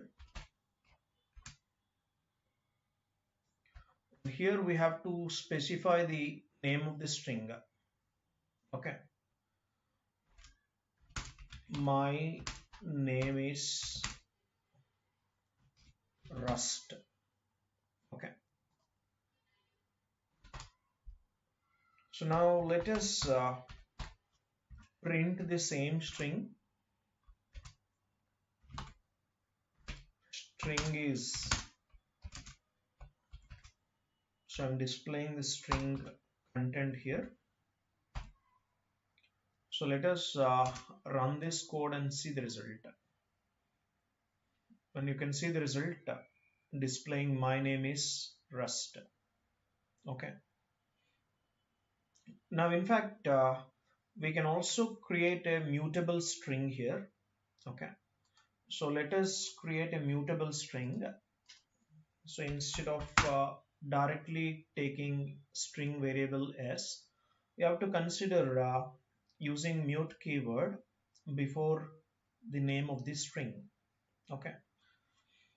So after considering this as a mutable string and displaying like this, okay, I'll call it as a original string. Now to this string, I want to add a new string at the end of this particular string.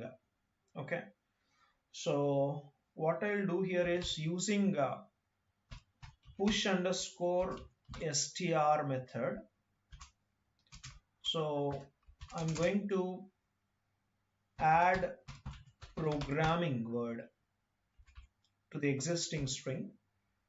So this is a kind of append operation I'm performing here to the existing string. So I can display this updated string here.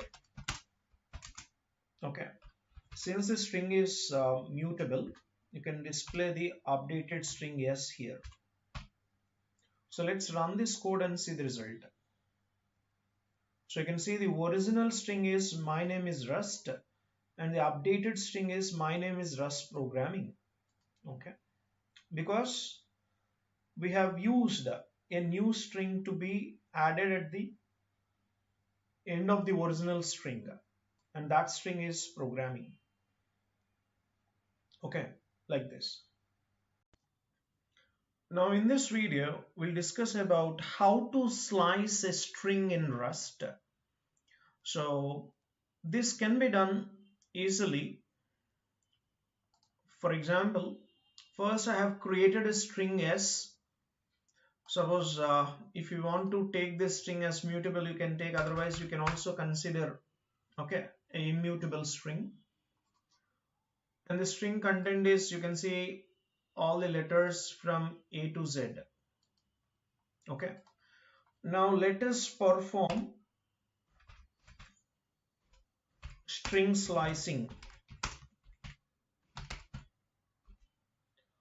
So to create a slice of the existing string for S, I've taken like this, slice equal to, and passing the reference to string S, where I want characters located at index 0 up to index 4.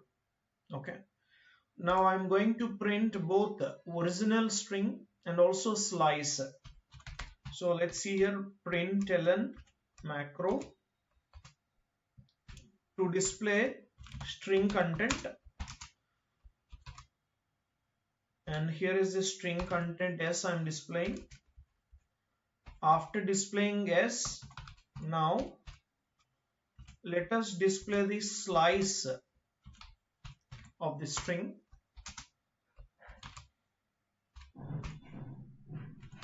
Slice. Okay, now let's run this code and see the result. You can see original string is all the alphabets starting from A to Z, and the slice is the letters located at index 0, 1, 2, 3, 4. Okay, so A, B, C, D, E are the letters which are located at those indices. Yes or no? So clearly from this we can say S of 0 contains letter A. Okay, and S of 1 contains letter B. Okay, and so on like this. Okay, you can consider S of 4 containing letter E. Yes or no? From this particular string, and that is why the result is like this. Suppose if I modify this one from, this is going to be, let us suppose 3, and I want to modify this as 9, then all the letters located at index 3 up to index 8 will be displayed. So let's run this code and see the result. So you can see letters located at index 3, index 4, index 5, index 6, index 7, index 8. Total 6 letters should be there. So you can observe there are 6 letters starting from index 3, that is D. Okay, and you'll get this particular slice. Yes or no? Just like this. Now in this video, we'll see how to iterate over strings. So we can use chars method in order to iterate character by character on the existing string. In this example, I'm considering string S as Rust programming. Okay.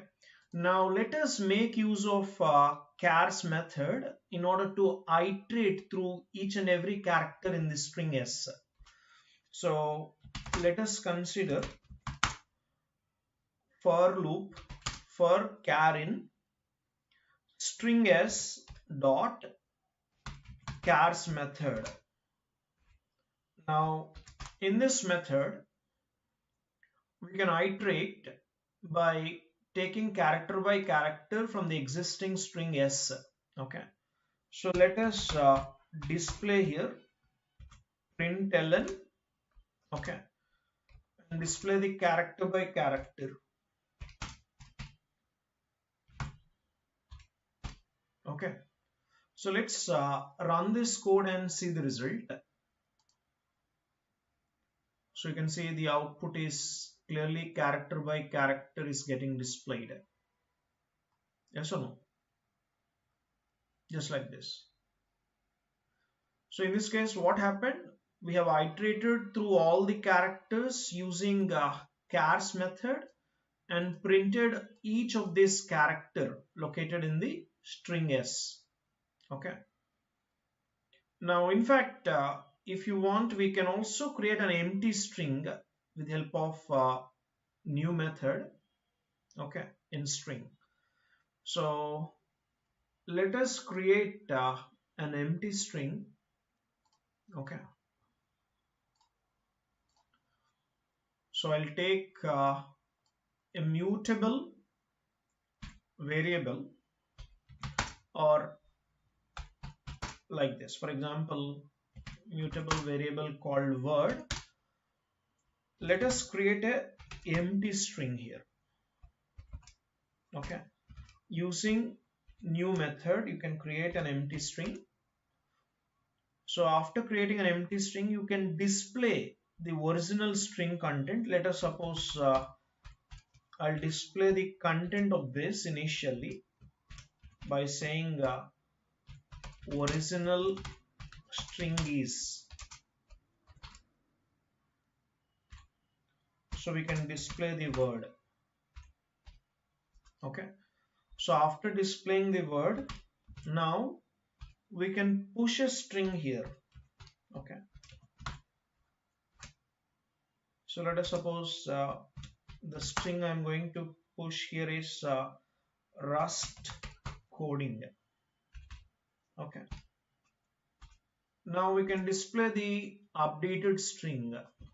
So let us display here. Here we can display updated string content. So let's run this code and see the result. So you can see initially original string is empty because we have created an empty string with the help of new method in string, and later we have appended a string to the word variable, and the string that have appended is Rust coding. Now the updated string will contain Rust coding, okay. So this is how it will work. In this video we'll discuss about ownership and ownership rules in Rust. So mainly, in order to ensure memory safety, we have to follow certain rules in ownership, okay. So the main ownership feature in Rust is allowing our program to basically run without any memory leaks and slowness. So that is the key advantage of using ownership rules. So let's get started with rule number 1. Each value in Rust has a owner. So whenever you create a variable and assign some value to it, okay, then we can say this value has got a owner, okay, which is nothing but the corresponding variable, and there can only be one owner at a time, okay. So for that particular variable there should be only one owner at a time, okay. Next, when the owner goes out of the scope, the value will be dropped. So obviously within the block you have given the owner access, and once it comes out of the block, okay, then it is not reachable, lack of scope, okay. So we can say the value will be dropped in such case. Now let us see in detail with an example here. First, each value in Rust has a owner, okay. Let us see this example of creating a string and assigning the string to fruit1 variable. So here fruit1 is a variable and we have created a string called banana. Now according to the rule number 2, ownership moves to another variable, okay. So here I am using let fruit2 is equal to fruit1. It immediately moves the ownership to another variable called fruit2. Remember, there should be only one owner at a time. Now coming to rule number 3, when the owner goes out of scope, the value will be dropped, okay.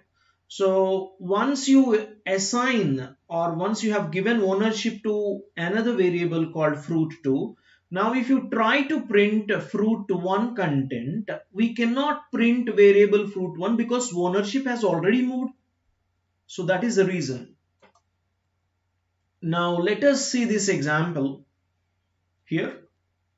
So clearly we have created a variable called fruit1 to store a string called banana, and then fruit1 corresponding ownership is moved to fruit2.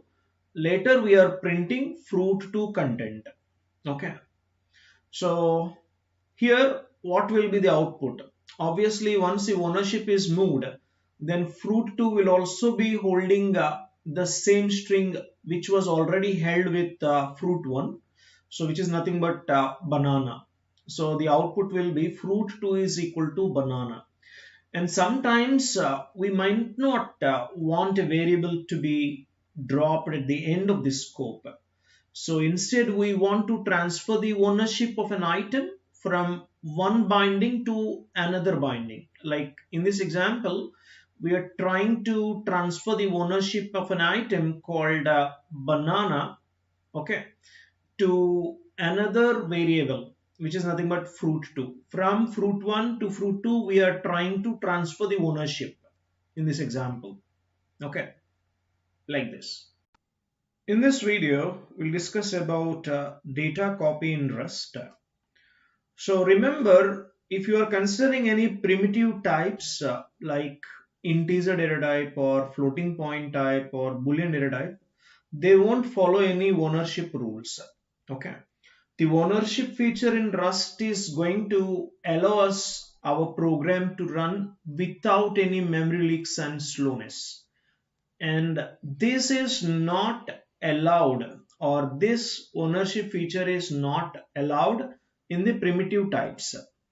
So for example, in the primitive types it just acts as a copy operation, that is data copy operation. Okay, so if you look at this example, let x equal to 100, value of x is 100, and then let y is equal to x. So with this statement it copies the data from variable x to variable y, and this ownership rules are not applied here. Here x is a variable that can be used afterward, unlike a move, without worrying about ownership and all, even though y is assigned to x. Okay, so this copying is possible because of the copy trait available in the primitive types in Rust. When we assign x to y, a copy of the data is made to y. That's why when you print x and y values, you will get result as x equal to 100 and also y is equal to 100 in this case. In this video, we'll discuss about ownership in Rust, especially in functions. Okay, so whenever you are passing a variable to a function, it is not going to copy, okay, in some cases, especially if you classify this passing a variable in two ways. One is moving the variable or copying the variable based on the type of assignment. We can classify them into two types. One is stack only type, the other one is heap data type. So if you consider this stack only type, it will copy the data when we pass it into the function. Whereas if you go for a heap data type, it will simply move the ownership of the variable to the function. That is the difference. So now let us consider this example where we are passing a string to a function. So you can observe in the main function, we have created a string called apple, and the same thing is stored inside a string name called fruit. Now we are passing that fruit as a parameter to the function called print fruit. Okay. Now here the value of the fruit variable is just moved to the function print underscore fruit, because string type uses heap memory in Rust. Now consider this passing an integer to a function. In this example, we are considering number as a variable and passing this number as a parameter to the function print number. Okay. Now here the value of the number variable is copied into the function print number, because i32, which is integer type, uses the stack memory. Okay. In this video, we'll discuss about how references can be used to borrow the ownership in Rust. So first, what is meant by a reference? So whenever you want to use a particular value without being a owner of that value, so you can go for concept of referencing. So this means that the original owner of the resource remains the same. References are basically helping us when passing values to a function that we do not want to change the ownership of. So creating a reference is known as borrowing in Rust. Now, if you look at this example, here we have defined a function called calculate length, which takes ampersand string type as an argument. The ampersand str is passed as parameter to call this particular function. So it actually means we are creating a reference that refers to the value of str but does not own it. Okay. So the important part here is that S is a reference to a string. So you can see S is a reference to a string and it does not take any ownership of the actual value of the string. So this action of creating a reference is known as borrowing.